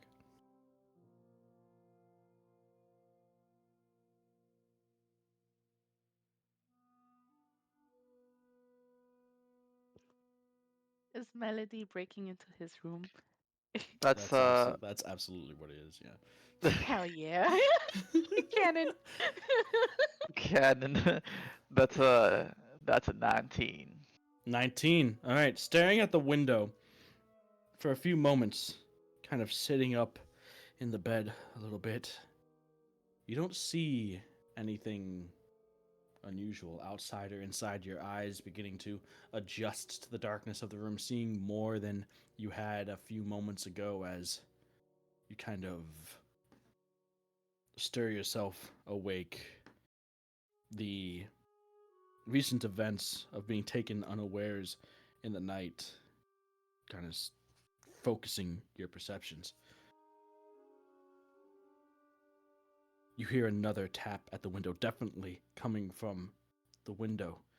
And you can hear it. You can even see the slight shimmering and changes in the way that the light refracts through the glass, as if something is physically touching the window, but you don't see anything. Well, I'm going to the window. You go to the window, you stand in front of it in the light of the moon. Looking outside, you can see the town of Twinhills below. Right now, you are in one of the rooms that faces the front of the tavern, so you're looking out over the street. It's empty, judging by the sky, the night. It's definitely the very early hours of the morning. You don't see or hear anyone outside looking from side to side. You again, now more urgently, deliberately, a tapping on the window like something is knocking. You can see the window vibrating and dust kind of falling from the sill with each tapping impact. And I'm right in front of the window and it's doing that? Yes. The What the hell is this? I tried to open the window or see Okay. where it's coming from. All right. You open the window and like stick your head out kind of, and as you do, you can almost feel something moving past you, though you don't see it. You kind of look over your shoulder reactively, and you can see coming into view, shimmering, slowly becoming more translucent and then opaque, is a flying, devilish looking creature. An imp that looks down at you and gives a wide, toothy smile. A letter for you.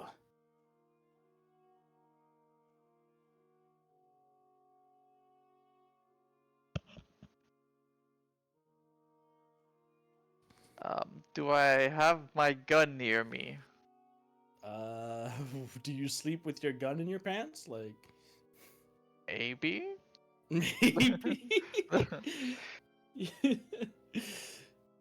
I don't think you specified. You look over and you can see your gun sat there on the nightstand.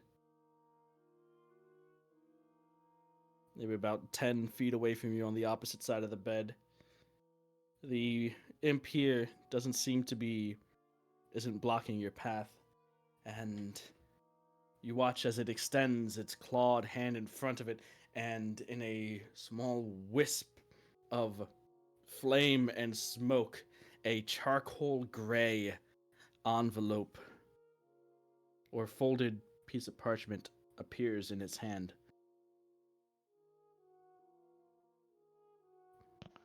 The sound of its wings fluttering to keep it aloft, the only thing that breaks the silence between you as it extends the letter down towards you. I take the letter very hesitantly, as my first instinct is to completely murder this imp. Alright. As the letter exchanges hands, the imp goes invisible once more, and you can feel its presence passing by you as the sound of the wind rushing by its movements through the air, you can hear it having exited the window once more. You look down at this charcoal gray piece of parchment sealed with red wax, the seal and imprint of a cloven hoof.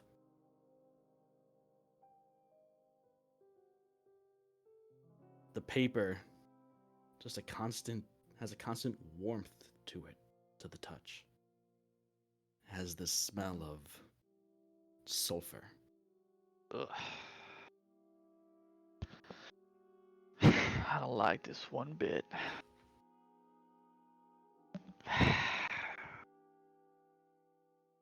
Alright. I'm gonna just close the window, Mm-hmm. sit on the bed, and open the letter. All by yourself? Okay.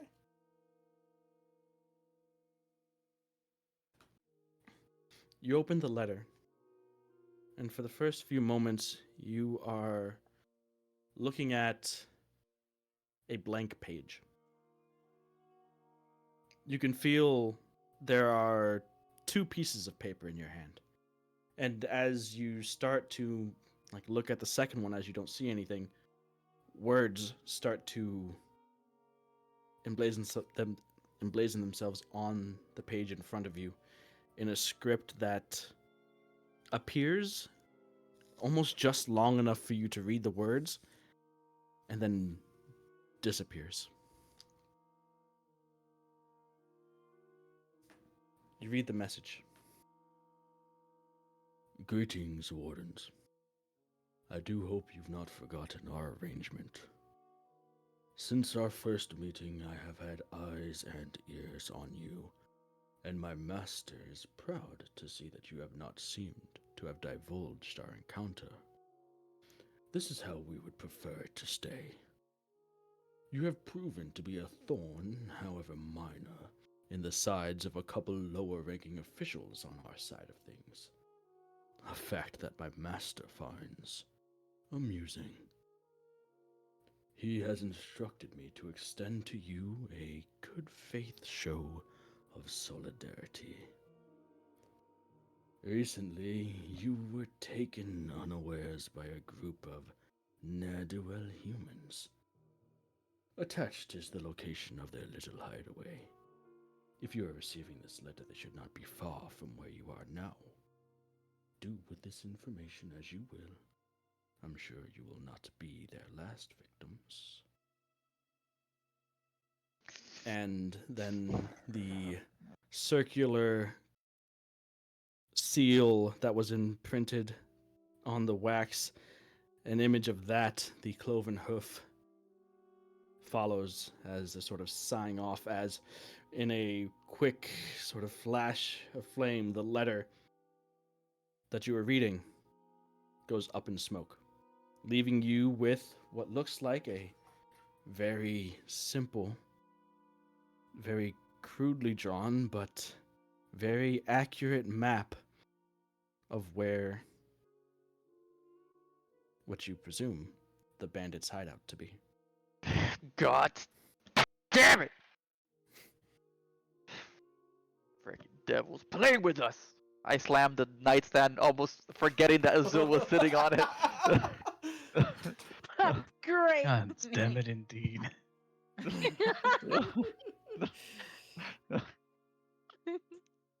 You can never catch a break. No. I'll get out. Alright. So, and a silvery wisp of mist materializes before you. Is something the matter? These. That damn. It was a devil, right? Devil, demon? Yeah, it was a devil. It was a devil. That damn devil. the one that you guys met after dealing with the chain devil. I remember. Yeah, I remember it really well. That Well, damn. catch me up. We've dealt with quite a few. Yeah, that devil that stopped us when we were trying to make it out of that fortress. The one with the chain devil in it. Ah, yes. Yeah.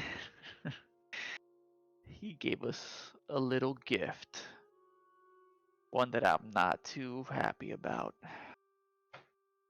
And I just show him the map. That's it's pointing to the bandits, right? That we just dealt with? That's what the letter said. Yeah. Yeah. And looking at the map, it appears like their camp, if it's to be believed, is somewhere that you've crossed before. It's in the forest between here in Twinhills and where you had gone to get Frederica's curse removed back in you guys' first mission as a group. Yeah. Okay. This damn devil said he's throwing us a bone because we've been such good little pets. Not told anybody about our encounter. Said he's offering up those bandits that we dealt with the other day. I don't like So this one bit. presumably the location on the map Hmm. is where they are.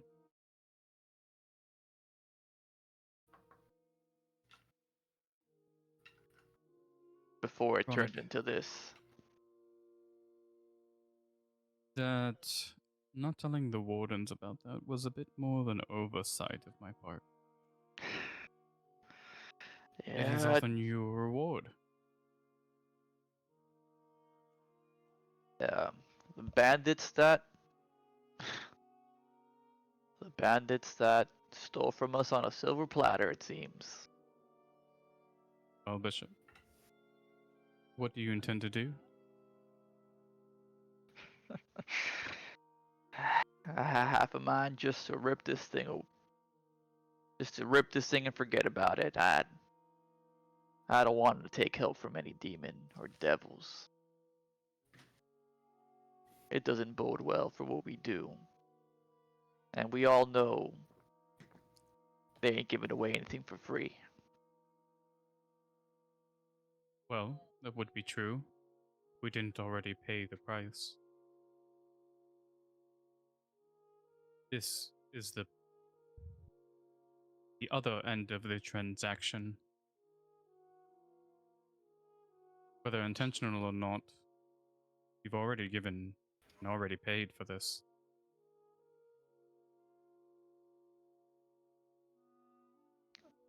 But what does that say for us if we accept this? Doesn't it just open up the door for more? Is the moral dilemma.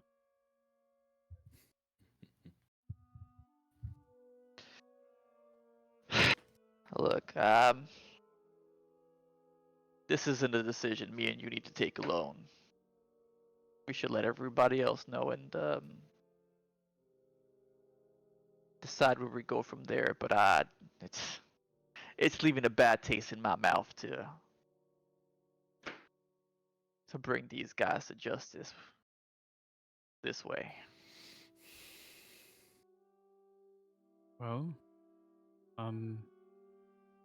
sleep on it. Don't As bring if it I'm to the gonna get others' any attention in the sleep. morning. As however hard it may be, I would recommend.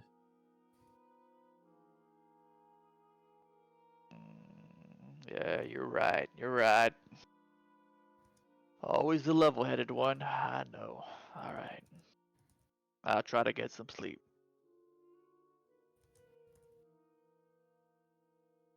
Look around. Is there a chair in here? Yes. Beautiful. I suppose I'll be resting on this. All right.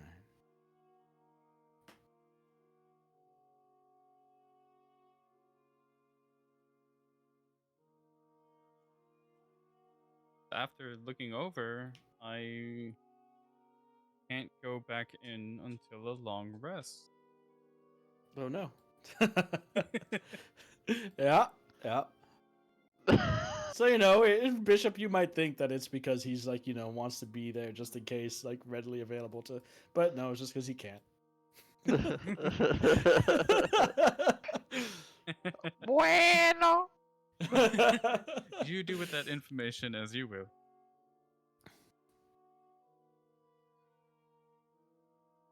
All right. Morning comes.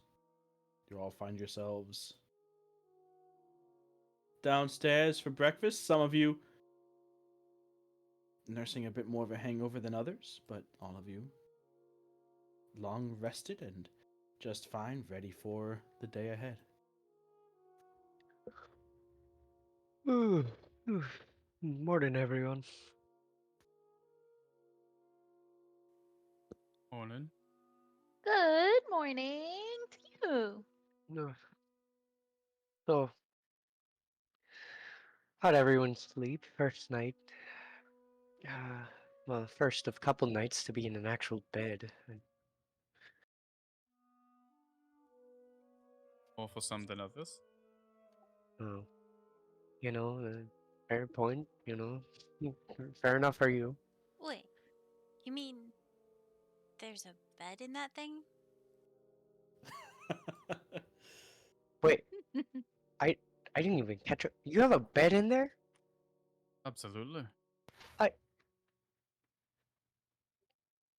I've had to sleep on the floor more times than I can count. And you've been sleeping in a bed? Oh, you have a nice little room in there too? Absolutely, yes. I carry most of my things in there. Ezekiel's gonna grumpily eat his, I don't know, gruel, oatmeal, whatever. I would invite you in if I were capable. Mm-hmm. Humility, Ezekiel. Humility. Something, something, virtues, something, something. Grumble, grumble. Oh, my back. I'm just gonna go shopping. I'll be back. You know what? I'm gonna go window shopping. Persephone, can I come with you? Sure. I'm gonna take my bowl of miscellaneous slop, whatever you want to make it, and I'm gonna moment. leave just kind of side eyeing. Hold on. Hold on a moment. This is what stops the two of you. Yeah.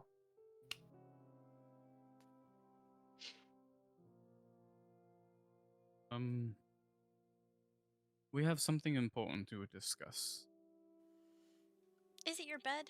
Is it your personal Yeah. bed? Yeah. No. No, that's not quite important. It is to Ezekiel. And Persephone, it seems. What are you gonna tell me? You have nice purified water in there too? Are you gonna say you have a Perhaps- wine cart and you haven't told anyone? No, that's Perhaps- Bishop. You Perhaps traitor. the detail of. Well, the details on that aren't particularly important. That's why he smells like a faint scent of like lavender every morning. He has a bath and soaps and everything. You know, I've been wondering why. Whenever I smell like swamp and my feet are all bruised and various chafing from my sandals, why you're always freshly groomed. You've always got this refreshed look on you in the morning. You know, Oh. it's supposed to be a about bubble modesty. bath. His fucking mage hand, unseen servant, whatever, just brushing his hair. With this information coming to light, it's a bit hard to remember my virtues, be modest, be happy for everyone. No, I can't help but have a tinge of jealousy, okay? You're gonna reprimand me for it? I'm No. gonna take another really quick Gum, gum, gum, gum. Yeah. Your feelings are valid. I'll see. I, you're not diffusing the situation. Diffusing. Yeah, I'm yeah. gonna be diffusing it. That's his job. I have every right to be upset right now. I can't Of disclose course any you more do. information because I don't know anymore. Don't Um, know about the Bishop would have comfort of to a bed. tell you more about what happened. All right, all right. Gather round, everybody. You're gonna get the story time you wish you had last night. Oh, now we're getting a story time. I just woke Oh, up. so you gave a story time to Azul before he went into his little orb, huh? How Don't could do it for me you? and Melody. Oh my god. Children, please. In the middle of the night, and it wasn't a pleasant one. In the middle of the night, I woke up to some tapping on a window, and I thought I was going crazy at first, but it wouldn't stop. I opened it up, and there was a disgusting imp with a letter for us all. Seeing as we've been good little boys and girls, that devil we encountered at that fortress where we fought the chain devil decided that he would want to give us a little gift for not telling on him. Something that I guess we overlooked. We've gone through so much. I wasn't even on my mind, but he left us a little message, and the message turned into this, and I just slide it on the table for everyone to see. It looks like a map. Hearing this and then also seeing the map, Ezekiel's face is gonna drop from like frustration and kind of like jokingness to very like shocked and serious. The letter said that this would be the location of the bandits that we had the inconvenience of dealing with a few nights ago. Now,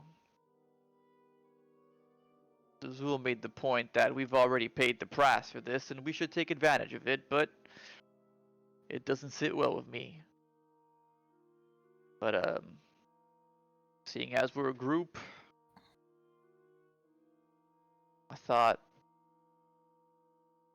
we should put it to a vote what we do with this. I'd, I'd love to give those bandits a swift kick in the ass, but not like this. But what do you all To be say? fair, I didn't exactly say we needed to be the ones.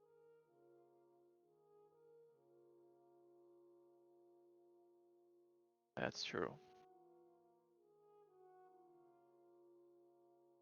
Wait, so what's in it for us? I mean, I've always read books back then, and I I don't know. I just thought it was not a good idea making deals with devils before, but this is a good opportunity to kick their ass.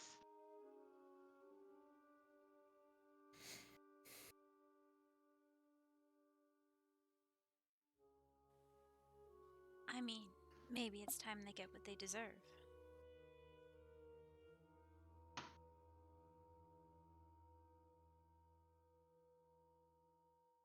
The bandits? Yeah, You know,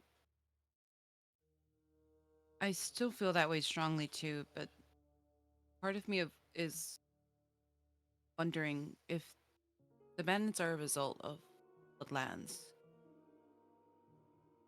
Well, I'm not good at talking, but maybe their anger is misdirected. I feel like we should Their anger. They're robbing people. They're robbing people who are traveling away from the Bloodlands or to the Bloodlands, or. I mean, in the very fact that we're dealing with a demon and devil incursion and there are still people hurting other people. It's a special kind of person.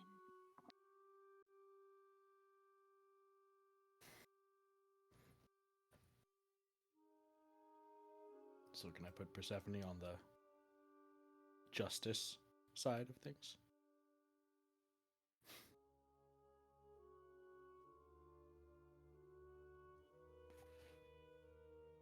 Can we define justice in this case? Vengeance. Since you guys are putting it to the vote, I decided, it seemed like Bishop is on the nay side, Persephone maybe on the yay side, and the rest of you are in the middle. Ah, there's Melody jumping over to Percy's side. There she is. I'm just staring across the room from across Ezekiel, just glaring at him. Well,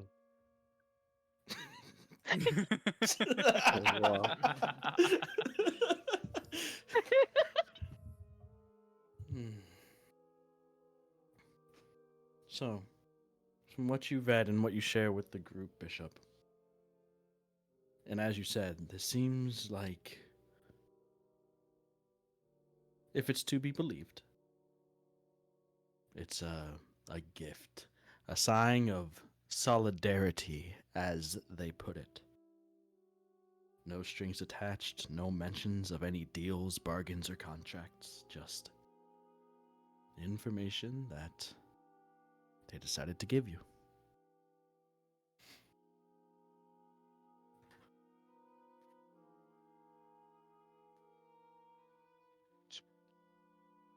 well, You find yourselves in a unique situation. While a lot of you, probably all of you, obviously harbor no kind feelings towards demons or devils, you can't imagine that there are many others that have such a direct line of contact to one without having entered into a contract. Now, however perilous or dangerous towing that line may be, it certainly does offer a unique possibility. Not saying it's right or what you should do, because obviously it could get messy, potentially. You have no idea what the motives of this Titivolus is. well, this has put a right sour taste in my mouth. I'm gonna put down my bowl of thing.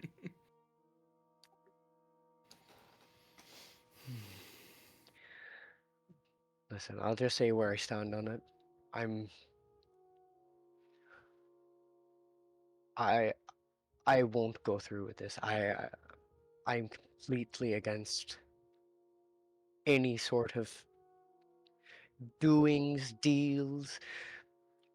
I don't care that there's no contract. I'm not doing anything that is in favor of what a devil wants or wants to do for me. So I'm not even gonna talk about it. Do what you will. I'm going. Well, unfortunately, Ezekiel, as I told Bishop last night, you already paid the price. Offhand, this would be actually putting my hand on it. This would be me actually doing something with it. Just because I served some sort of benefit to him, to whatever it is, doesn't mean I have to do more. I will have no part of it. Some form of action is required. Even inaction is an action. I agree. Then you know what action I'm going to take. If anything, the only action I would do is tell someone. We can't just sit here. Keep what a greater devil. Because right now this is just some little servant, for all we're aware. Some greater devil's trying to get in contact with us, and you. No, I'm heading out. Mm. I understand, but at the very least, you should hear what Fred has to think. Say. He's gonna kind of pivot from walking to the door. Fred, where do you stand?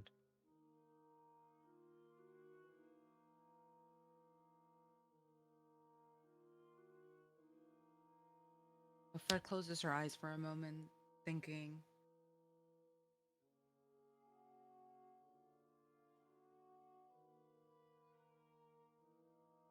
We can do justice without involvement of the devil. I don't particularly feel like we needed this. We have it.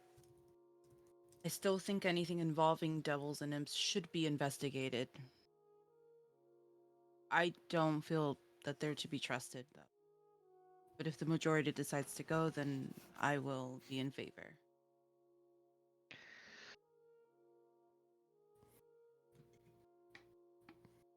Um, and like I said, I don't like this, but I will do what the majority likes to do, or what they want to do. At the end of the day, the most important thing is that we stick together and face whatever comes with solidarity.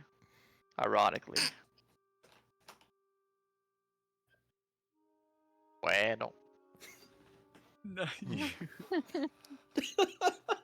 No, you're I'm, good. I'm reading the chat. Sorry, people don't know Okay. why I'm laughing.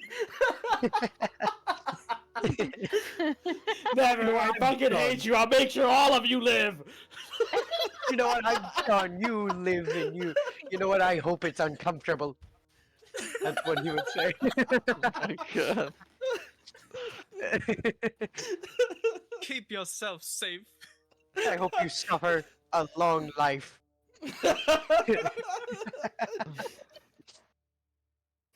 Enjoy ruling the material plane, you bastard. I hope you hate it. Hope you It catch the sucks flu. here anyway. Yeah. I hope you're spitting out the goo.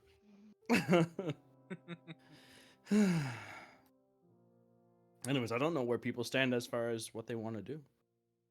I think Frederica was, if I'm not mistaken, it sounded like interested in at least trying to uncover their motives, I'm more seeing what's here going too. on. Yeah. It's I like, think yeah, my biggest we're not- concern is like if we know that if we potentially feel that the wardens are somewhat involved with the bandits or some warden is, and the devil or imp in this case is somehow involved in that, I feel like we'll eventually find out. So I feel investigating it is important, just not to the benefit. Like I have no interest in having any benefit towards the devil or the imp. I'm just doing what I can for best interest in everyone. Yay. Yeah, okay. So that's kind of where I was wanting Ezekiel to stand. It's not like he doesn't want to take down the bandits. It's more like he's not doing it by the hand and from the hand of a devil. So when he said he would report this, it would be more along the lines of like he would give the information of the bandits, but not. He wouldn't be doing it in the contents of I got this from a devil. It would be more along the lines of like I'm doing this just so bad people mean, are brought down. you guys seem to be of the mind that you wanted to take down these bandits anyway, but now that the means to do so has been given to you by a devil, all of a sudden, no. Which I Seems know. to be it. I admit it is a pretty.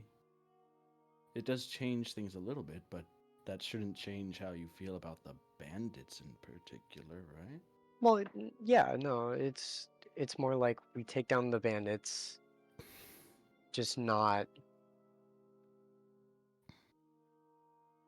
in part because of the devil Yeah. giving us this information. We can like say there's murmurs to some sort of like guard, or hell, we could go do it, but All Well, right, I agree so with the voice in the sky. We should kill the devils and the bandits. And yeah. all right, maybe we can do something that everybody agrees with then. First and foremost, this was a gift for our silence. Something we're not going to do any longer. Let's say we report this over to Cheryl and then we investigate the bandits ourselves. Maybe that sounds a little bit better for everybody.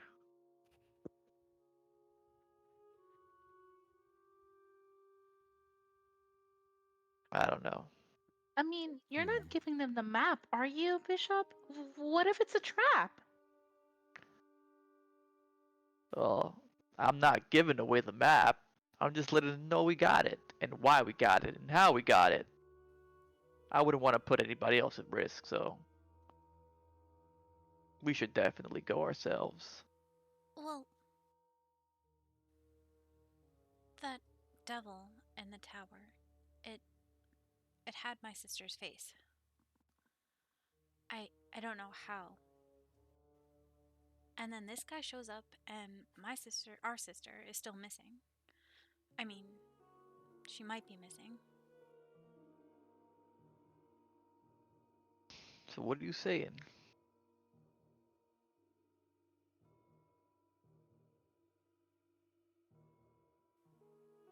Well, until then, I thought she probably wasn't alive. But Fred insisted that Frank was out there somewhere. And this is the first of any sort of anything we've got on her.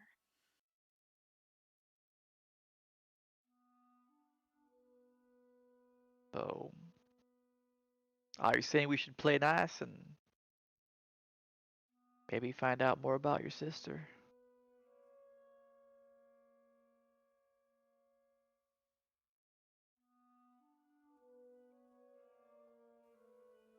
I know coincidence is possible, but is it is that all it is?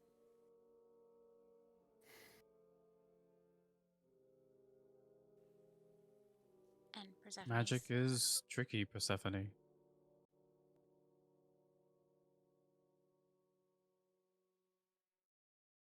I wouldn't trust.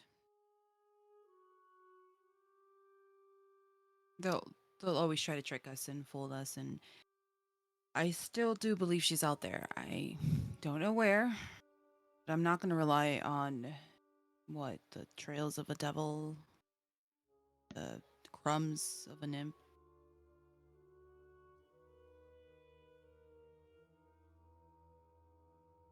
Well, Okay. Let's say we have three options. We can tell the wardens and pursue it. We could pursue it on our own without telling the wardens. Or could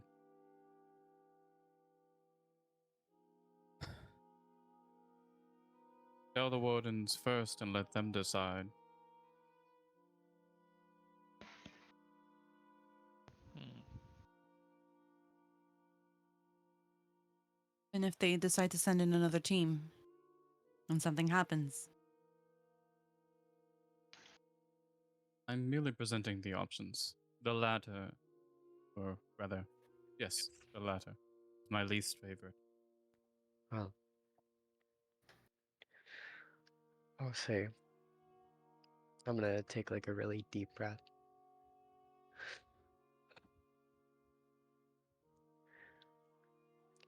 I'm in favor of the first, but I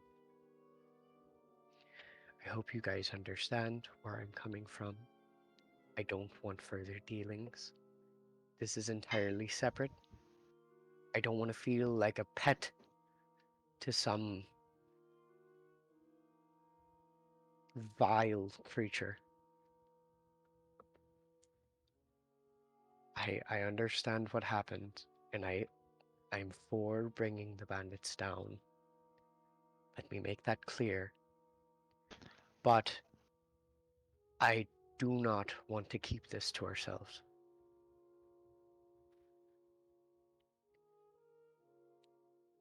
I'm not sitting silently like some good lapdog for a devil.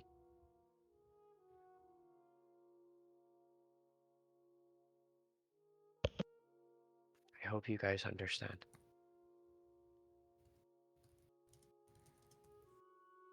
Which, from the sound of it, you do. So, Bishop, you're the only one that actually read the letter. And it definitely did seem like your silence, either intentional or just because you guys were busy or otherwise, was an important factor. Now, thinking about that letter and that delivery, and said that they had eyes and ears on you, and, well, this letter was delivered to you by an imp in Twinhills, right down the road from the warden's main camp.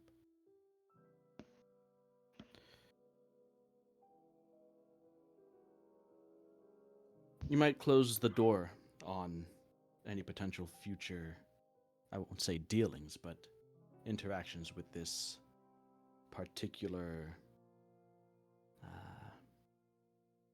devil. And that might be perfectly fine. Was my first point. Yeah. Basically, I'm saying yeah. we can do it ourselves without telling the wardens, which is kind of slightly siding with the devils. We could tell the wardens and decide, to go anyways and handle the situation, but we've told them. Or, again, most disappointing for Azul specifically, telling the wardens and letting them decide. Mm-hmm. There's also the matter that Persephone brought up, that there could be information about Frank somewhere in here. Her and Frederica's sister. It could be, it could not be, but close that door and you'll never find out. And just because you're not dealing with that specific devil doesn't mean that, there's no chance, Persephone, Fred, that you'll find your sister. You can obviously do it outside of that, but it depends on your priorities, I guess.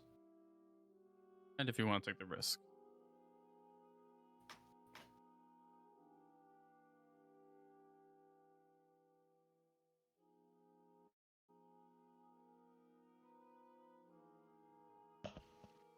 Like risk. I mean, we're already out here risking everything You got me. for her. So, Fred and Persephone are for one? Yeah.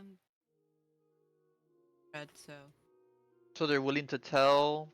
No, I think that is one Mm-mm. tell and or was One one is not tell. don't tell the Yeah, wardens. don't tell and deal with it on their own. Yeah. Okay, I think see. that's that. So that's one. Somewhere between 2 and 3 is Ezekiel, definitely on the tell side.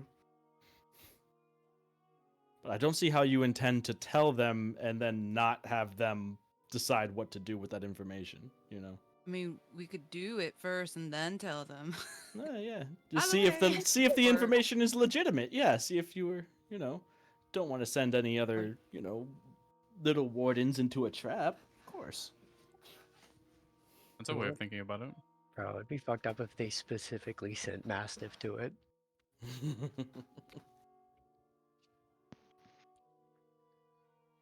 It's in the little guys.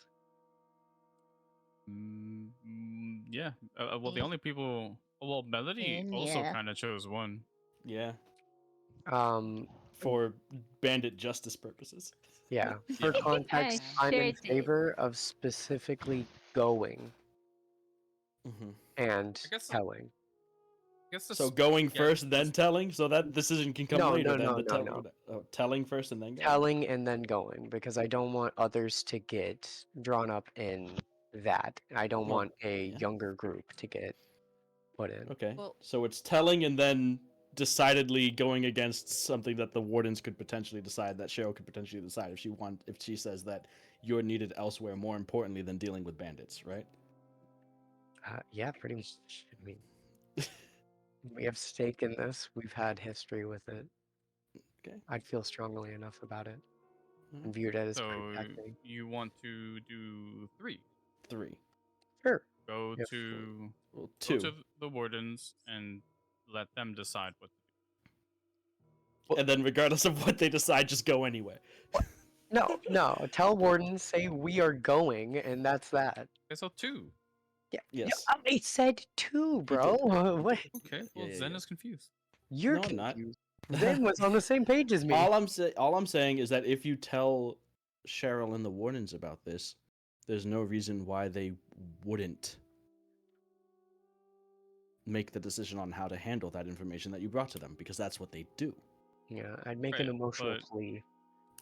But yeah, that's my point. Is that it would be our choice to tell the wardens to right the wrong, Mm-hmm. and then we would state our case as to why we wanted to go. The intent comes from us wanting Yeah. to Gotcha. address the issue and Okay. fix it. So it Yes. seems like we got 3 That's ones, 1 important. 2 so far, unless Azul is here as well. Damn. And Bishop. Well, there we go. Myself. What, Oh, me? never mind. No. Oh, Oh, what? you I'm know on none of where are them. you? Oh, Mr. He Impartial. goes with every. You have to have a vote. You know what? Yes. Put him next to my spiritual weapon. Because he's a tool. The No. Oh I my mean, I would God. go. Yes. I would go to. I the mean, if majority. he's out, then technically it's a 3-2 vote. So I would go to the one majority. wins. I don't Yeah. really need to make a decision though, because yeah, Wow. exactly what you just said. It is Alright. girl The power. moment that Wow. Azul decides to make a decision outside of majority, well, no, that's an important thing. Okay. All right. Well, I guess it's one. So at Make a least, decision at least outside for the now. majority. What do you mean? after discussing, what do you mean? That's what you just did, right? I mean, as a player, yeah, Azul wouldn't choose to go anywhere. I don't Wait, need what to. is- Okay. I mean, he breaks the even split if he does that. So I guess it makes sense. We'd have an actual 5 people to actually make a vote if he's decided not to participate staying If I'm just neutral. yeah, exactly. and be the neutral person that goes with the majority. I guess it plays into the character Alright. perfectly, actually. Fuck So, that guy. you guys decided, at least for now, as a group, at least the groups decided, to keep this information secret. This interaction, meeting that you had with the servant of what seemed to be a fairly influential devil. Now, where you prioritize following up on this information and this map here, you can go to it immediately first, but you still have your mission to Millgrove to meet up with the alchemist to deliver the supplies and explain the situation in Silver Lake. So, what are you guys doing?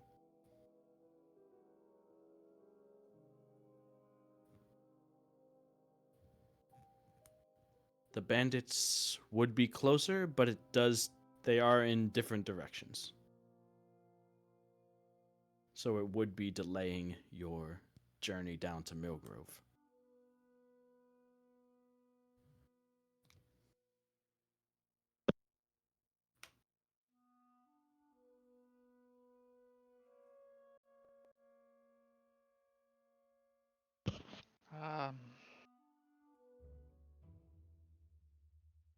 All right, we got our votes. How about we table this and finish up what we set off to do? Get this concoction over to Millgrove. Or do you guys want to pursue the bandits? I think this potion can do a lot more good than A taking couple care of of a few bandits. yeah, couple of rye bandits. I agree. I say we get done with our main mission. I don't want any delays on it, and then we can see to the bandits however you lot want. Well, I say let's make it quick. I don't want the bandits moving to a different campsite. Who's to say the devil won't just tell us where they are then?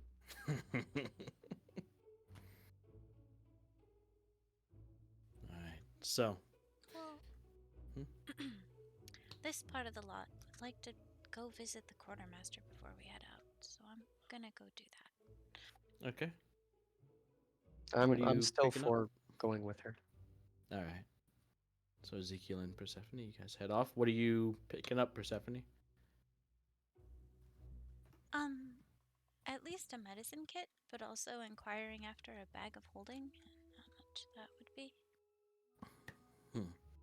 Okay. Let's see if they even have that. No, not currently. Um, I could it would take me maybe a few days, couple of weeks at most to reach out to the merchants I deal with that deal in such magical extravagancies, but I'm sure that I could have something here in maybe a few days' time. Actually, if I get letter out soon enough, I could actually catch one of the merchants that should be arriving here in a few days as they travel through Glimmerdale, see what they could whip up. Oh, But as far as a medicine kit, absolutely. I have bandages, salves, and the like that I could piece together and get to you right now. uh, would you mind also getting me one? Two might be a bit trickier, especially on last I notice. They oh are fairly pricey, as far as I know. Let me I think. wouldn't mind Rough. doing the pre-order bit either. That's fine by me. I just even if it takes a little bit talking to the merchants, that's fine. Yes. From my knowledge on such things, I don't normally deal in magical wear such as that, but something like that, from what I've seen, normally runs in the price range of 400 or 500 gold. For 500. Yes. Oh, well, that's And especially if I'm asking them to bring such a lucrative item down here, they would want a guarantee of purchase, of course. uh um maybe just Honolulu. Forget the whole pre-order nonsense. I'm gonna kind of just like shimmy to the side, still in the room. Undeterred, Persephone? You said 400 gold? 400 or 500, yeah. Or You said 400 gold, right? surely, you know, Make a persuasion check, Persephone. As you say that, um, 400 is, from my knowledge, the low end of that, yes. Depending on, how long they've been holding on and how well they can find a buyer. That's an 11. Mm, But did one of your fellow Phoenix group members yesterday that who deal in more than gold here, the warden craftsmen have really begun to know and familiarize themselves with the remnants, the oh, fragments and pieces that you wardens bring back from closing rifts, fighting fiends. So, if you wanted to supplement gold with some of those materials, we give you a more than fair exchange rate on them. my pointy ear is gonna perk up a little, and I'm gonna shimmy back over to the dealing table. Just slide back into frame. You said materials? I see. Well, I could certainly help you if you need, Persephone. Are you going like halvesies on the bag of holding? You guys try to get your own? Um, a bag of holding specifically? That's what I thought she's this was for asking. the medicine kit. No, the medicine kit isn't 400 or 500 gold. She's talking Dude, about the bag of that's holding. why I didn't ask for the medicine kit. Yeah, the medicine kit, the healer's kit is not that expensive. Oh, Not no. nearly that expensive. That's crazy. Yeah, I meant the med kit. I Oh, was like, okay. A medicine four, kit is a 500. starting item, my guy. Like you get that normally, like as a No, I was. regular.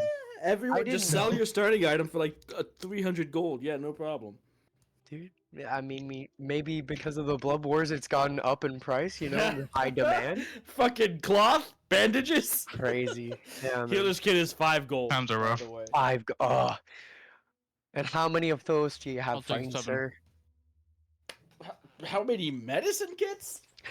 I'd take 2 if you could. Okay, you could. Yes, he has 2. Just I'm wondering gonna how very- many fucking packs of gauze and shit. I think they have 10 uses each or some shit like that. Oh, I'm gonna very chipperly now with the spring in my my arm movement. Oh, I thought you meant 400 or 500 for the medicine kit. What? I was like, what No, times have we come upon? That's absolutely insane. That's why I was so dumbfounded. Oh, the day All that right. the medicine kit is 500 gold. Well, surely we've gone to hell at that point. That's what I thought. All right. Here you go. Here's the 10 gold. Alright. So yeah, it has 10 uses, and as an action, you can Ooh. expend 1 use to stabilize a creature that has 0 HP. No medicine check required. Oh yeah.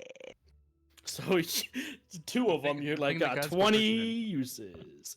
What? Don't you have a cantrip that The does thing that? the guy is proficient in. No, Yeah, I'm he has a mostly getting the cantrip. med kit because you remember oh man, what was the guy who was super injured from the Mastiff group? Yeah, Velen. I- Yeah, I couldn't patch him up. Yeah. So that's why I'm getting it. It's not to stabilize you guys. I already have spare the dying. It's to patch someone up who for instance might when actually be- Persephone got super hurt from the Yeah. crocodile, gator, Yeah. reptile. Crocagator. Yep. Gator Yeah. dial? gator dial, Crocagator. Yep. crocagator. Crocagator. But yeah, so it's just to patch you guys up. It's not really to stabilize you guys. How many uses would that take actually? Is this still 1? I'm fine with that. What are you talking about? To patch Just up? Probably, patch yeah. someone up. Yeah. Yeah. Okay. Sweet. Okay. So, what do you say, Persephone, about the bag of holding proposal?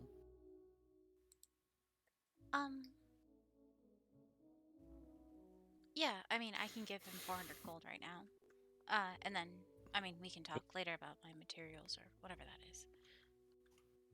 If that's enough of a down payment to start. Certainly more than enough.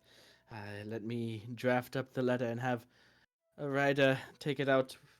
Normally have someone meeting merchants around Glimmerdale area, changing what we need. I mean, your friends put me out a couple potions yesterday, so I already had it in mind to ask for a few more of those to restock our wares. But you hand over the 400 gold, he jots your name down, and begins to draft the letter to see if he can procure a bag of holding for you, hopefully upon your return from Millgrove. But Millgrove is about a day's travel away, so about an 8-hour trip. While you guys are out here, the others have begun to take a cart, fill it with you guys' provisions and traveling gear. Bishop, are you paying for this, or who's paying for this? You already know who's gonna pay for it every time. Oh. How much is Well, it again? Let's only to Millgrove. That's not that far. About 5 silver, and that's for a Alright. return trip too. Like back and round trip. Okay. Plus, if you find the bandits, you can recoup your 50 gold. Maybe. Who knows? Maybe more. That is true. Alright. All right. So, you guys meet up in the mid to late morning and head off towards Millgrove.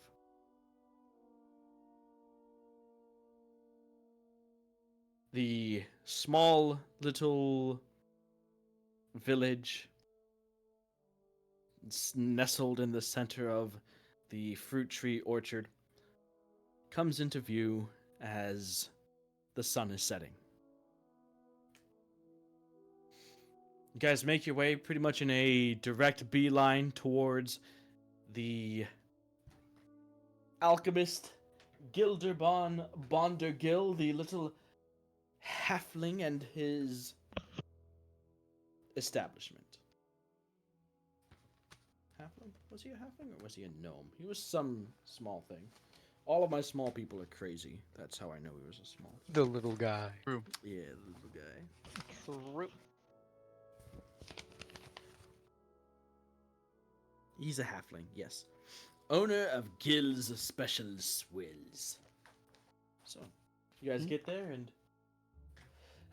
seems to be open, though it's around the time that shops would normally begin to close up, so who knows for how long, much longer. The sort of musty herbal smell radiating out from the storefront.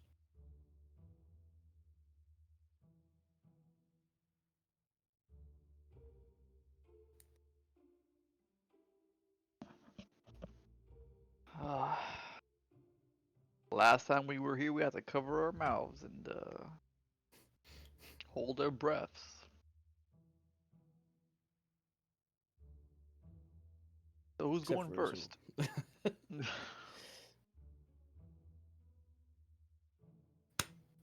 It'll be a new experience for Ezekiel. Oh yeah, Yeah. he wasn't there. Who isn't? So, this is the guy you guys talked about, huh? I'm sure you'll love him. Fine, know- gentlemen. It's late. We really shouldn't dawdle. Alright. Let's go, Ezekiel. You first. What do you mean? You guys have a Let's go, rapport with on. this guy. Let's go. Pushing him Oh. forward. Oh, You Alright. enter into the shop. There seems to be a variety of plants and herbs, overgrown plants. There's a bit of, seems like either moss or mold growing in the cracks and crevices of the wooden boards that make up this small shop. Has a heavy, like stifling medicinal herbal scent to it, and it is much more humid in here than it is outside. As you enter, the bushy haired halfling that is currently working on some sort of salve, it seems, greets you without even looking up. Welcome to Guild Special Swills and Gildebon Bondgill, Master Alchemist Extraordinaire. What do you want? uh, I, um, uh, I'm gonna look. I'm gonna look at Bishop. Ooh, what do I want? Go. Go on, tell him. Tell him what? What do you mean? Tell him what? I'm gonna like. Come pull on, him lad! really- I'm gonna pull him really close, like Bishop, really close, and whisper in his ear. I've never seen a small person. You You haven't met a half. what? What? I In live the in an only elf and human you village. have no sense, boy. I, I've never met a what? The man speaking to you in common. no, What more I'm, do you I'm need? just shocked. I'm just shocked. You shocked? No one told me he'd be so small. I thought they would So be. what? What was that? What are you saying over there? Oh nothing, He sir. So hops Bishop, down and out of view as he jumps down behind like the desk and then marches around. There's this look of fire burning in his eyes, locked onto you as he marches up to you. what do we want again?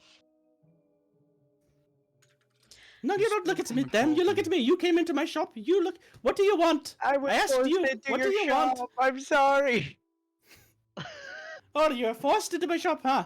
What, you saying that my shop is undesirable? People don't want to come in here? I No, I no. almost died in the swamp, and there were some sorcerers there doing some stuff, and there's something about a mushroom, and I don't know. Juiblex? Yes, that was the name of the thing. It was bad, and we Your had friend right here. She's speaking nonsense. Exactly, quite right. But I have part of a concoction here, and it I need it un. I don't know. No, I just vomited up like a monster, okay, when I took it to get better. So I need people to not be doing that. You need it what? You Yeah, need to yeah. undo something? What are you That talking thing, about? that thing. Yeah, It's for like sure. me giving you a cake and saying, hey, can you please give me the eggs? The fuck are you talking about? Okay. Could you take these So notes? now, okay. It's pleasure to make your acquaintance, sir. Um, I remember now what we came here for. I'm gonna look very nervously at everyone else. Okay, so we ran into this concoction. It is supposed to be a cure for a devilish, um, sort of ailment. Um, specifically of the spore kind. And we don't know how to finish the solution properly. We've come here to ask for your helping hand in finishing it properly. Mm, Well, you came to the right alchemist then. Uh, It's about to close up, but you've piqued my interest. Well, come in. As it just so happens that I've had a few other tall whatchamajiggers come and help me with a sport-related issue not too long ago. So you're in quite luck. Uh-huh. Were we the tall thingamajiggers? And I looks think up, he's talking about us. gazing into your face. Oh, so you are. You all look a bit the same to me. Regardless, come in. Let me take a look at what it is you got. As whatever is being passed to him. I mean, to Is be it- fair, I spend most of my days looking at your knees anyway. Strain me neck if I had to look at you motherfuckers in the eye the whole time. Ezekiel's just gonna kind of look at him like a child that sees someone with a missing arm for the first time. Like very perplexed, like almost fascinated. He walks Bishop is around actually the he walks around the counter and apparently like walks up the stepping stairs to get to where he can actually maneuver around the desk and beckons you guys forward. You go and you take out generally the concoction and the alchemical notes. Hmm. Yeah, since you's all cleared out that area for me a while back, I've been there a few times to start gathering supplies and all the again, and I do have to thank you for that, because there's a lot of interesting stuff around there, more interesting than I had remembered before you went and did whatever you did. Don't remember what you did. It doesn't matter really. He looks through the notes, and you can see his eyes kind of go wide and then narrow and squint as he takes the concoction and brings it up to his round, bulbous nose and takes a large whiff. Oh, that's foul! Takes another whiff. That's a lot coming Let's- from you. Oh, well, yeah, not in the same sense. There's something foul going on in there. Something ain't right. Eesh, Something, something else. So Perhaps like demon goo. Like, you can Oh, that might be it. Yeah, I have a whole stash of the stuff in the back. I'm really familiar with demon goo. The something he you has can a stash in the that back. something's wrong. This man has sarcasm. everything. Do you trolls not speak Never mind. Looking through the notes, kind of scanning them real quick. Okay. I see. Sure. Whatever. Jeez, there's so much right in here. Uh, People don't know shorthand. Huh. Not. Don't you fucking look into each of you in the eye. All right. Good. Okay. What? Ezekiel's stifling a laugh. Like very like lips are like he's biting his lips. Make a strength check. Oh no. Oh Oh no! Let's see if you burst out laughing. I'm at just shorthand. glaring at him.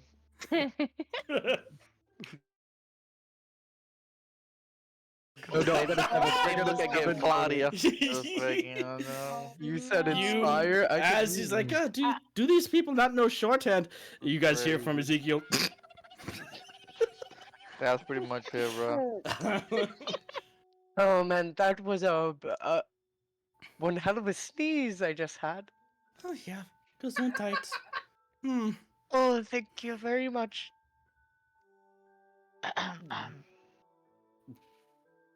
Stares at you for a couple more seconds before turning. Oh man, I'm starting to feel something. I'm gonna step out real quick. Yeah, you do that. Right. So, I think I see what was done here. Seems to use a very particular set of ingredients. But as I said, I do feel like maybe some of the stuff that I salvaged from that old town could probably be used as a substitute. I'm guessing you want basically all of this without all the shite in it. Mm. Yep, that's right. That's about it. Alright, I could do that. Might take a few batches to exactly see which ingredients that I have here I could substitute for. And assuming I can just pass the bill on to the wardens, huh? Mm. Yeah, sure. It was Alright, made aware. excellent. I would think so. Mm. It sounds good.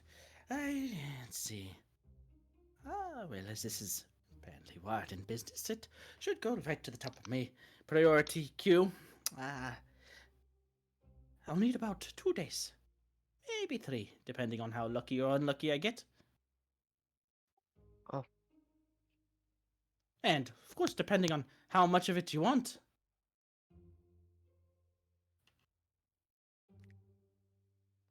That's a How much can you make? Well, hey, if you want an exorbitant amount, I might have to make another trip out to that village, gathering some supplies. As I said, things a bit strange. Whatever you dealt with there changed a bit of the herbs,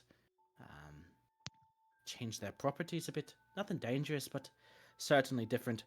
Something more in line with what I assume this violet fungus ingredient is in this concoction. Hmm. Um, I mean, if I would say we require quite a few. So what are we talking Considering- about? A vial, half dozen, dozen vials, a fucking vat of it? What are we talking about? well, I I mean, certainly I can't don't put want a measurement to exactly how many you'd have to administer to say, a whole town? Like a whole lot? A lot? I What town are we talking about? Vat, if that's the number you need, whatever a vat's And worth. that's gonna take a bit longer. I'm gonna need to go out and gather some more supplies for that much. Maybe we could However gather many you supplies while you work. I mean, Yeah, if you that'd want, probably it be for the shouldn't best. matter. I'm gonna need more anyway. Mm-hmm. And I do some work on the road anyway. Wanted to get out there myself. It's not like I would be carrying it back on my own. I bring a cart and all the likes. So I can bring back just as much as any of you can.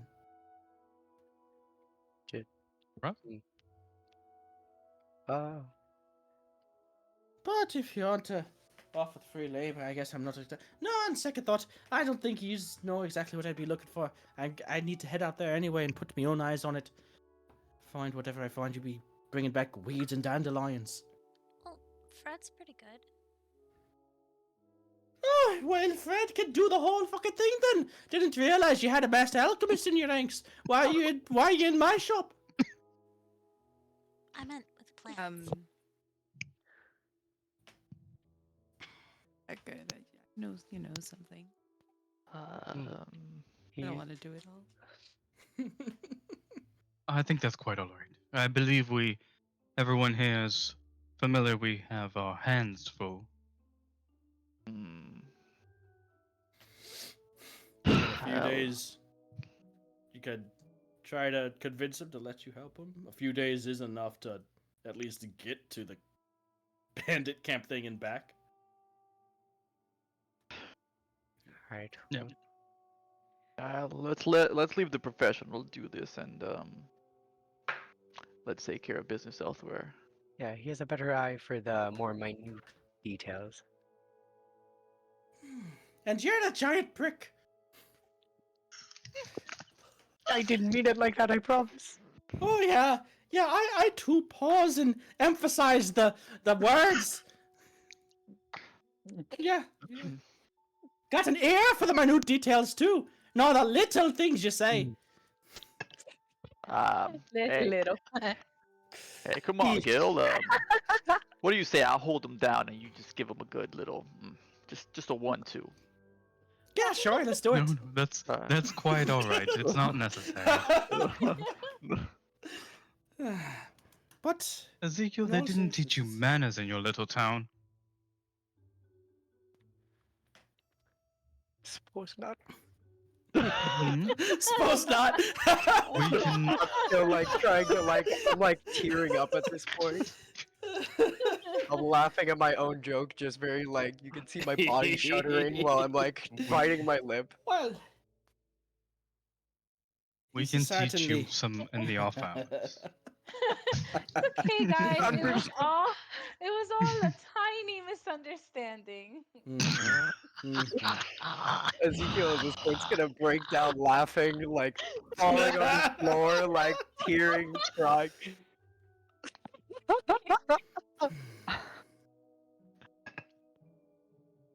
I of course would need, someone round when I'm done to test what I've come up with. Staring at Ezekiel and Melody. I'm sure either would be quite willing. After all, this is official warden business. Listen, okay. I'd be more than willing to help. I'm I'll sorry. help. I apologize, sir. You didn't deserve They're both it. No willing to harm. help you, so it No seems. harm, no foul. I just predominantly come from an elf village, so I'm used to I've been there my whole life. I'm used to the tallest folk. Right. Oh, I Excuse didn't realize the the. two of you were elves. That makes sense. I'm sorry. I know that I have my kind has had a history of it. I didn't mean to perpetuate it. Couple of pricks like the tips of your ears. Agreed. Come on, guys. We have business to take care of. Let's It's a keep mess. this short. Okay, it's an honor doing business with you, sir. I'm sorry Oh, for God. busting your All right, balls. let's get out of here, guys. Come on. I'm All right, Gil, you have a sorry. good evening. We better get it. As they're like dragging me, I'm sorry. I'm just gonna just pull both of the Like it. Melody and Ezekiel by the ear, just straight out the door. I said I'm Oh, sorry. I'm gone here. Come on, get. God, that's a small part. It's sensitive. There you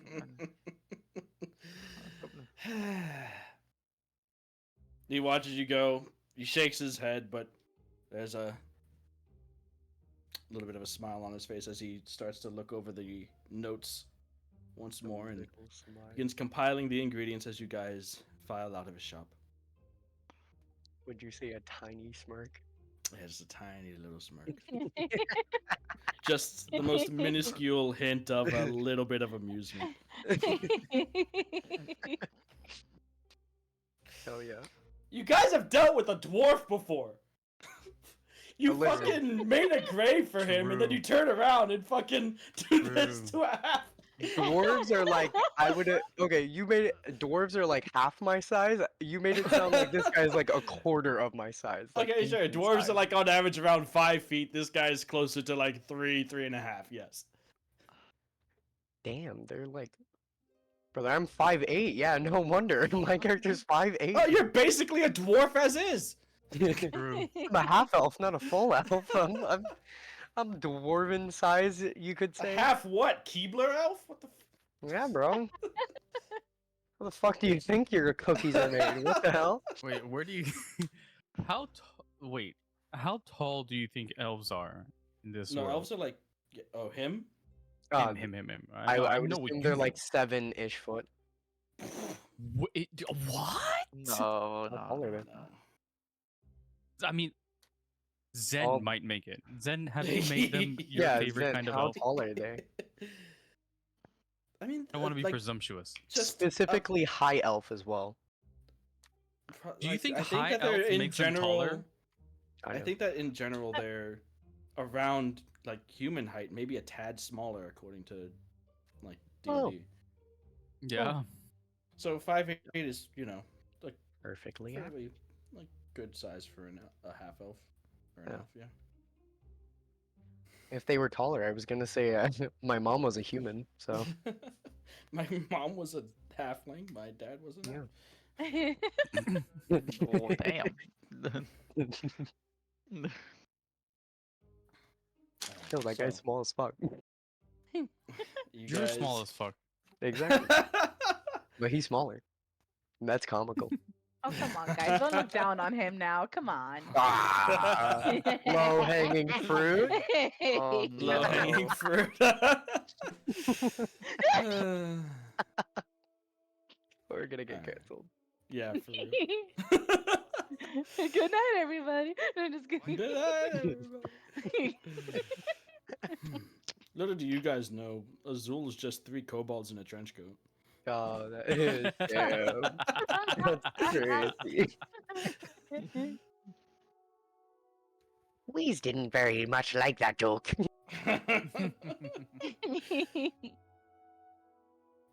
Yeah, you guys don't want to insult those people. They're gonna like tunnel into your house or something. Yeah. Yo, they're gonna take my 200 gold. It's crazy. Alright, so you guys are walking through the streets. The sun has just recently set. You'll find somewhere to stay, and then, well, where do you guys plan on going in the morning? You gonna hang out in Millgrove? What are you doing? Going after the bandits?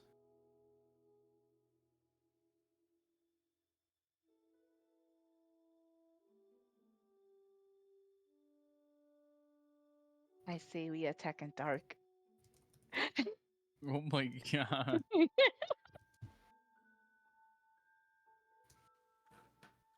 Well, isn't that when they wouldn't be there?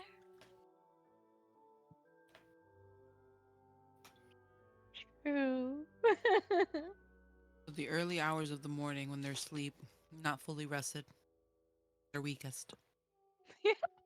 Smart. I like that. That's the plan. We'll get them while they're peeing. Wait for them to sync up with their bathroom breaks. Yeah, they're gonna be whistling, and then all of a sudden you're just gonna hear oh, Mhm. and then nab 'em.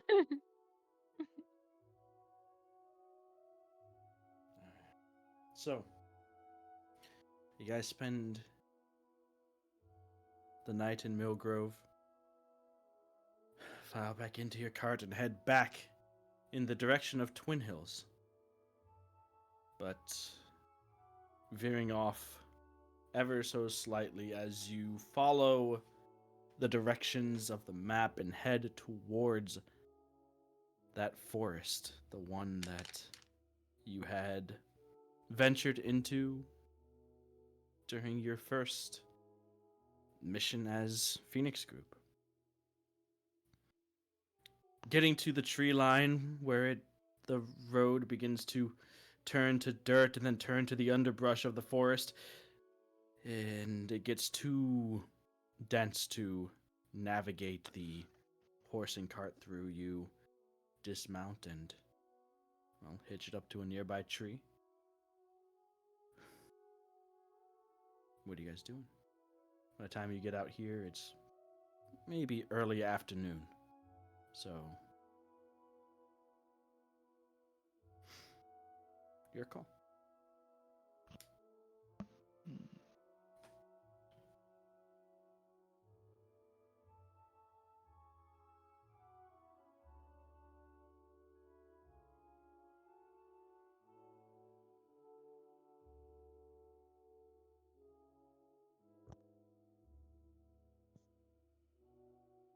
We attack at dawn. You say that like you have war camo on. She's smearing, We smearing attack. mud under her eyes. Yeah, we attack it down. She has a like cigar in her mouth. War camo on her face with vibrant pink hair and fucking.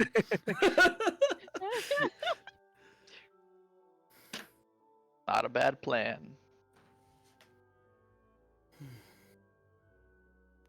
We're Okay, gonna attack so- the bandits.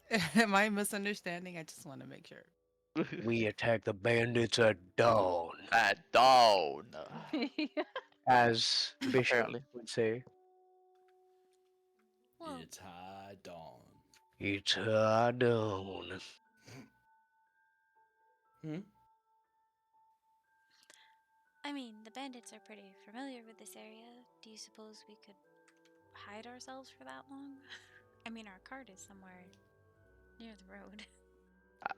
I highly doubt it. All right, let's They're gonna attack now. smell Let's us? charge forward. Do we really Run smell in, that gun bad? blazing. You do.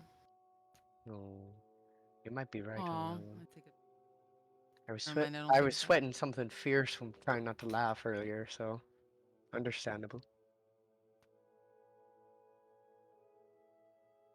You know what, Melody?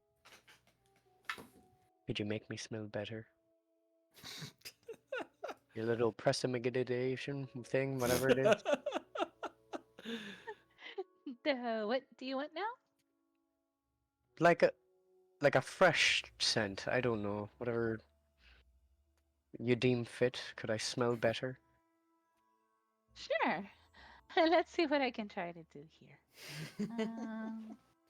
And I do Let's take mean a bath. actually smell better.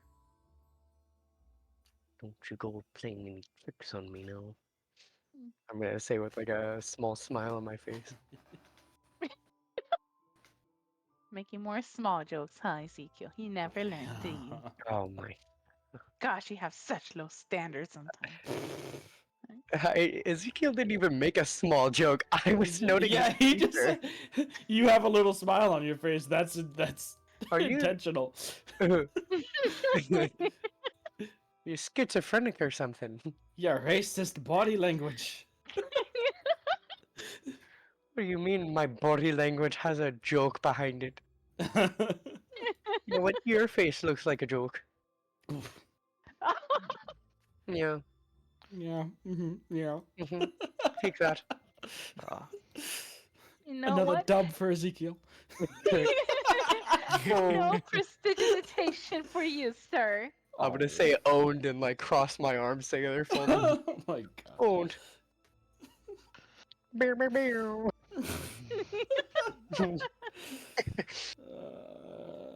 That's fine. I'll keep smelling like Oh shit. my god. That joke That's was worth my- it. That's my bard. God. That's my new bard idea. I have proficiency in the air horn. That's it. You got this. Bow, bow, bow. Wait, it's here. I could just use it.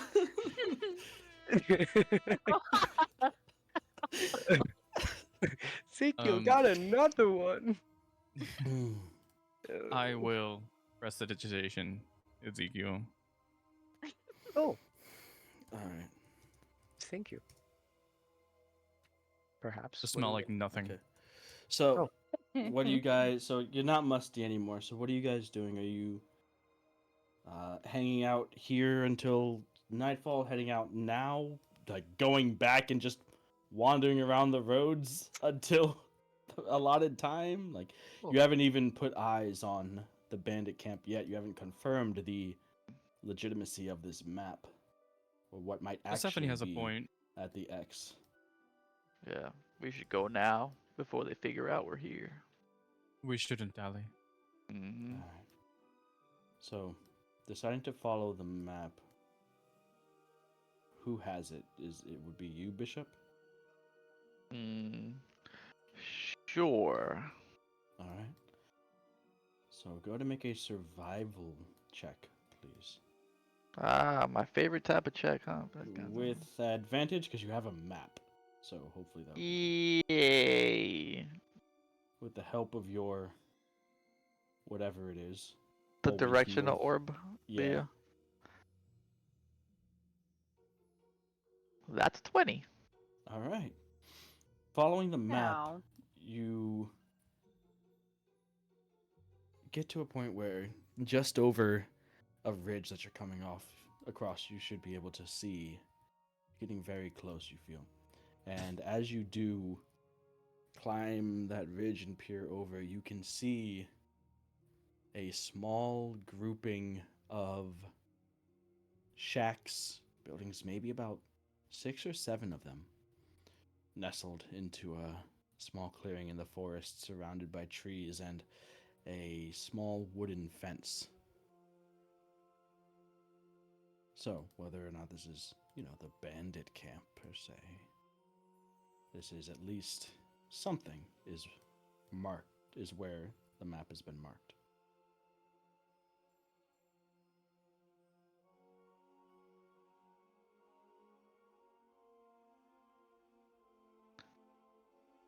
Looks like this is it.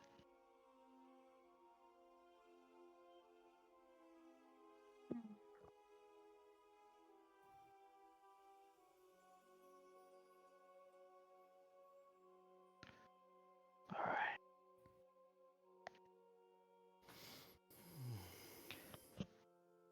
I'll kind of motion people just to follow close and slow and try to see if I see any movement. I don't know if I'm ahead or behind, but I don't know where I'm at, but You would be leading because you were the one with the map.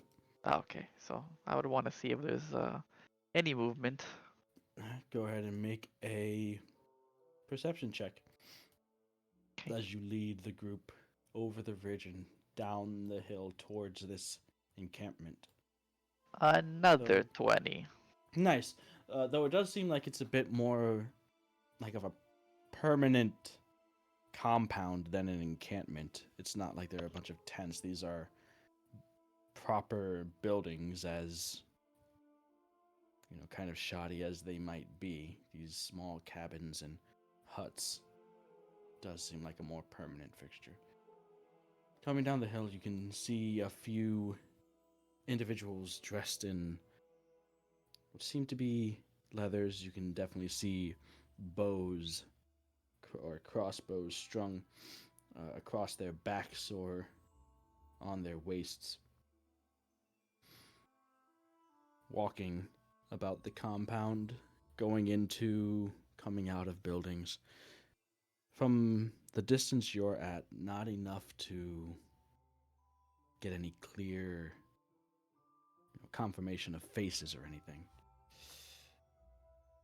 How close do you want to get? You can see two. It might be bandits.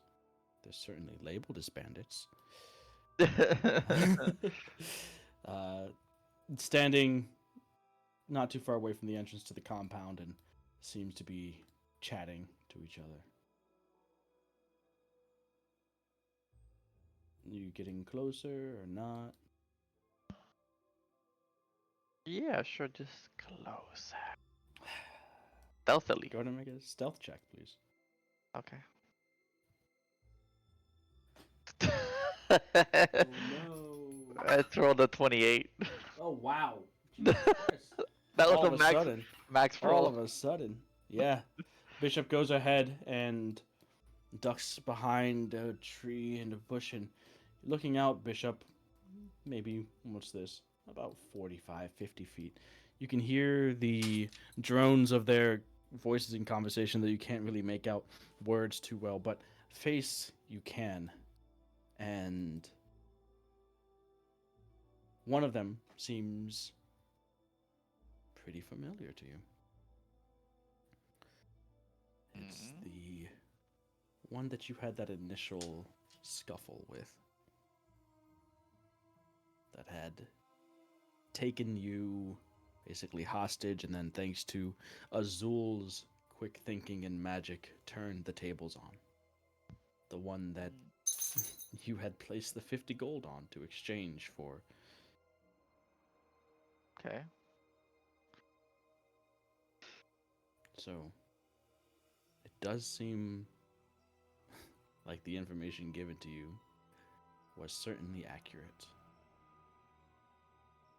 Okay. The rest of the group is a bit of a ways behind you, watching, waiting. I would look back towards them and motion them to come closer. If they Yeah. can see me. Yeah. They can't see you yet. Okay. Alright, so the six of you now ducked behind the bush and the tree, just on the outside, the outskirts of this bandit compound. Is this a fence on the floor? Yeah, but the road section of it is open.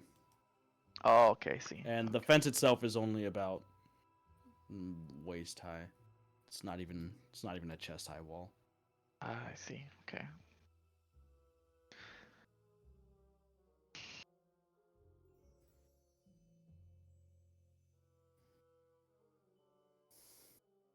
So Damn. you all kind of huddled together, crouched, knelt down.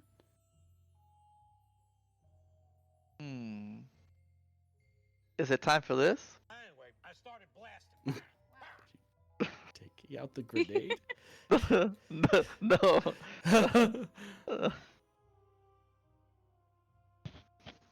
I mean, we could.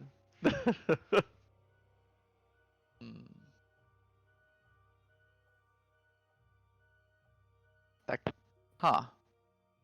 That could kind of be fun. Fun. Yeah, fun to throw this grenade. Oh, okay. Makes it better. Start this off with a bang. Anybody want to do the honors? Huh? I mean, Uh, Well, aren't you curious, like, what intentions the devil would have with just giving us the location? yeah. To be honest, we're really good. Like, what if we, like, beat them? The devil's And then one w- weakness. These bandits. Bandits. Yeah. They can't kick them out. It's a territory thing. What if the devil is the friends we made along the way? Uh-huh. Yeah. Ah, that They- explains you plot here. twist. They secretly have a 20th level wizard in their midst. Yeah. The bandit king. Bandit King. How do you know? You looking at my notes? Alright, The Bandit King. Bandicito. Mm-hmm. Oh. Oh man, love it. Typical D&D group. We get up 99% and then like, hold on, let's do something else. I know, right? I was about to start blasting. Bah, bah. Let's think about the Bandit Emperor. What if he has a wife and kids? I mean, he didn't think about us having wife and kids. Said, yeah, You Bishop. didn't think about Bishop, your wife? definitely. Yeah. And kid, yeah, for True, sure. true. I say through the Guess green. just burn the As- house. Damn. yeah. Sorry for being the Bishop- trying the voice of Yeah, reason. That's crazy. 50 gold for your life.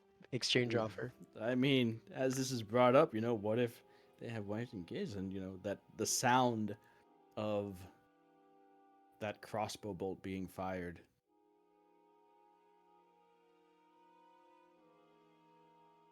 I'm hoping they're would have Please. hit you, pierced through the back of your throat without a second thought, if not for Azul's vortex warp. Just a question. Am I near everyone? I just want to make sure I'm near Everyone everyone. is. Can you not see you? No, listen, I've had this problem before where I'm not near everyone and start talking, so I want to You make guys sure are I'm near everyone all expressing. pretty closely huddled up, probably closer than the combat map allows. All right, I'm gonna like kind of quietly. Is 50 gold really worth a life? No, Can you truly say that? it's worth several lives.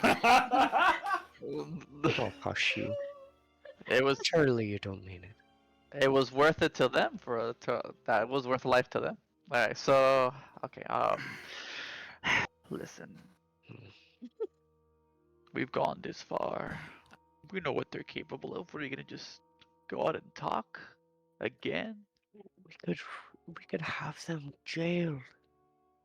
We don't kill them. It was just 50 gold. It's not about the gold, you dimwit. I know it's not Straight- about the gold. I They were know gonna they could kill hurt him. others. They were gonna kill him. They were gonna kill Bishop. Were they? Yes. I assume that's why Azul was screaming in my head. I suppose I wasn't there, but You were there. You were asleep. yeah, I wasn't there. You were Awake. I wasn't there awake.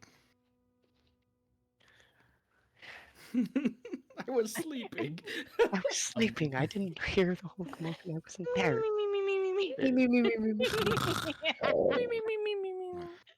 Enough.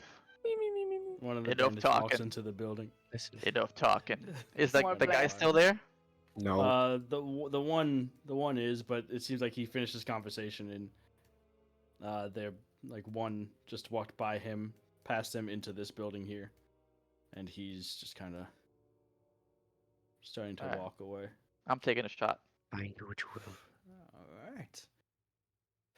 Go ahead and make your attack roll. All right. As the sound of the gun firing cracks and echoes through the compound, Bishop stands up from behind the bush, pointing towards the bandit. That's 17 to hit. That hits. 9 piercing damage. All right. Blowing a hole through his shoulder, you can see the blood splattering as he yells out in pain. "Ah!" Turns around and rushes behind cover, his eyes meeting yours, Bishop. It's you! And he begins to run and shout for the others, and we shall roll initiative next time. Oh shit. Oh So no. Tune in, everybody. See you guys next Wednesday. Ow. Perhaps. Not the suspense. I mean, it's Ezekiel's fault. Yeah, true. Damn, my fault. You think I wanted it in early? Yes. Absolutely. That's crazy. Crazy. I couldn't negotiate for no sooner time or later time. It's all right. You're fine. It's okay. You're just a baby. I understand. She's just a Yeah. baby. Yeah.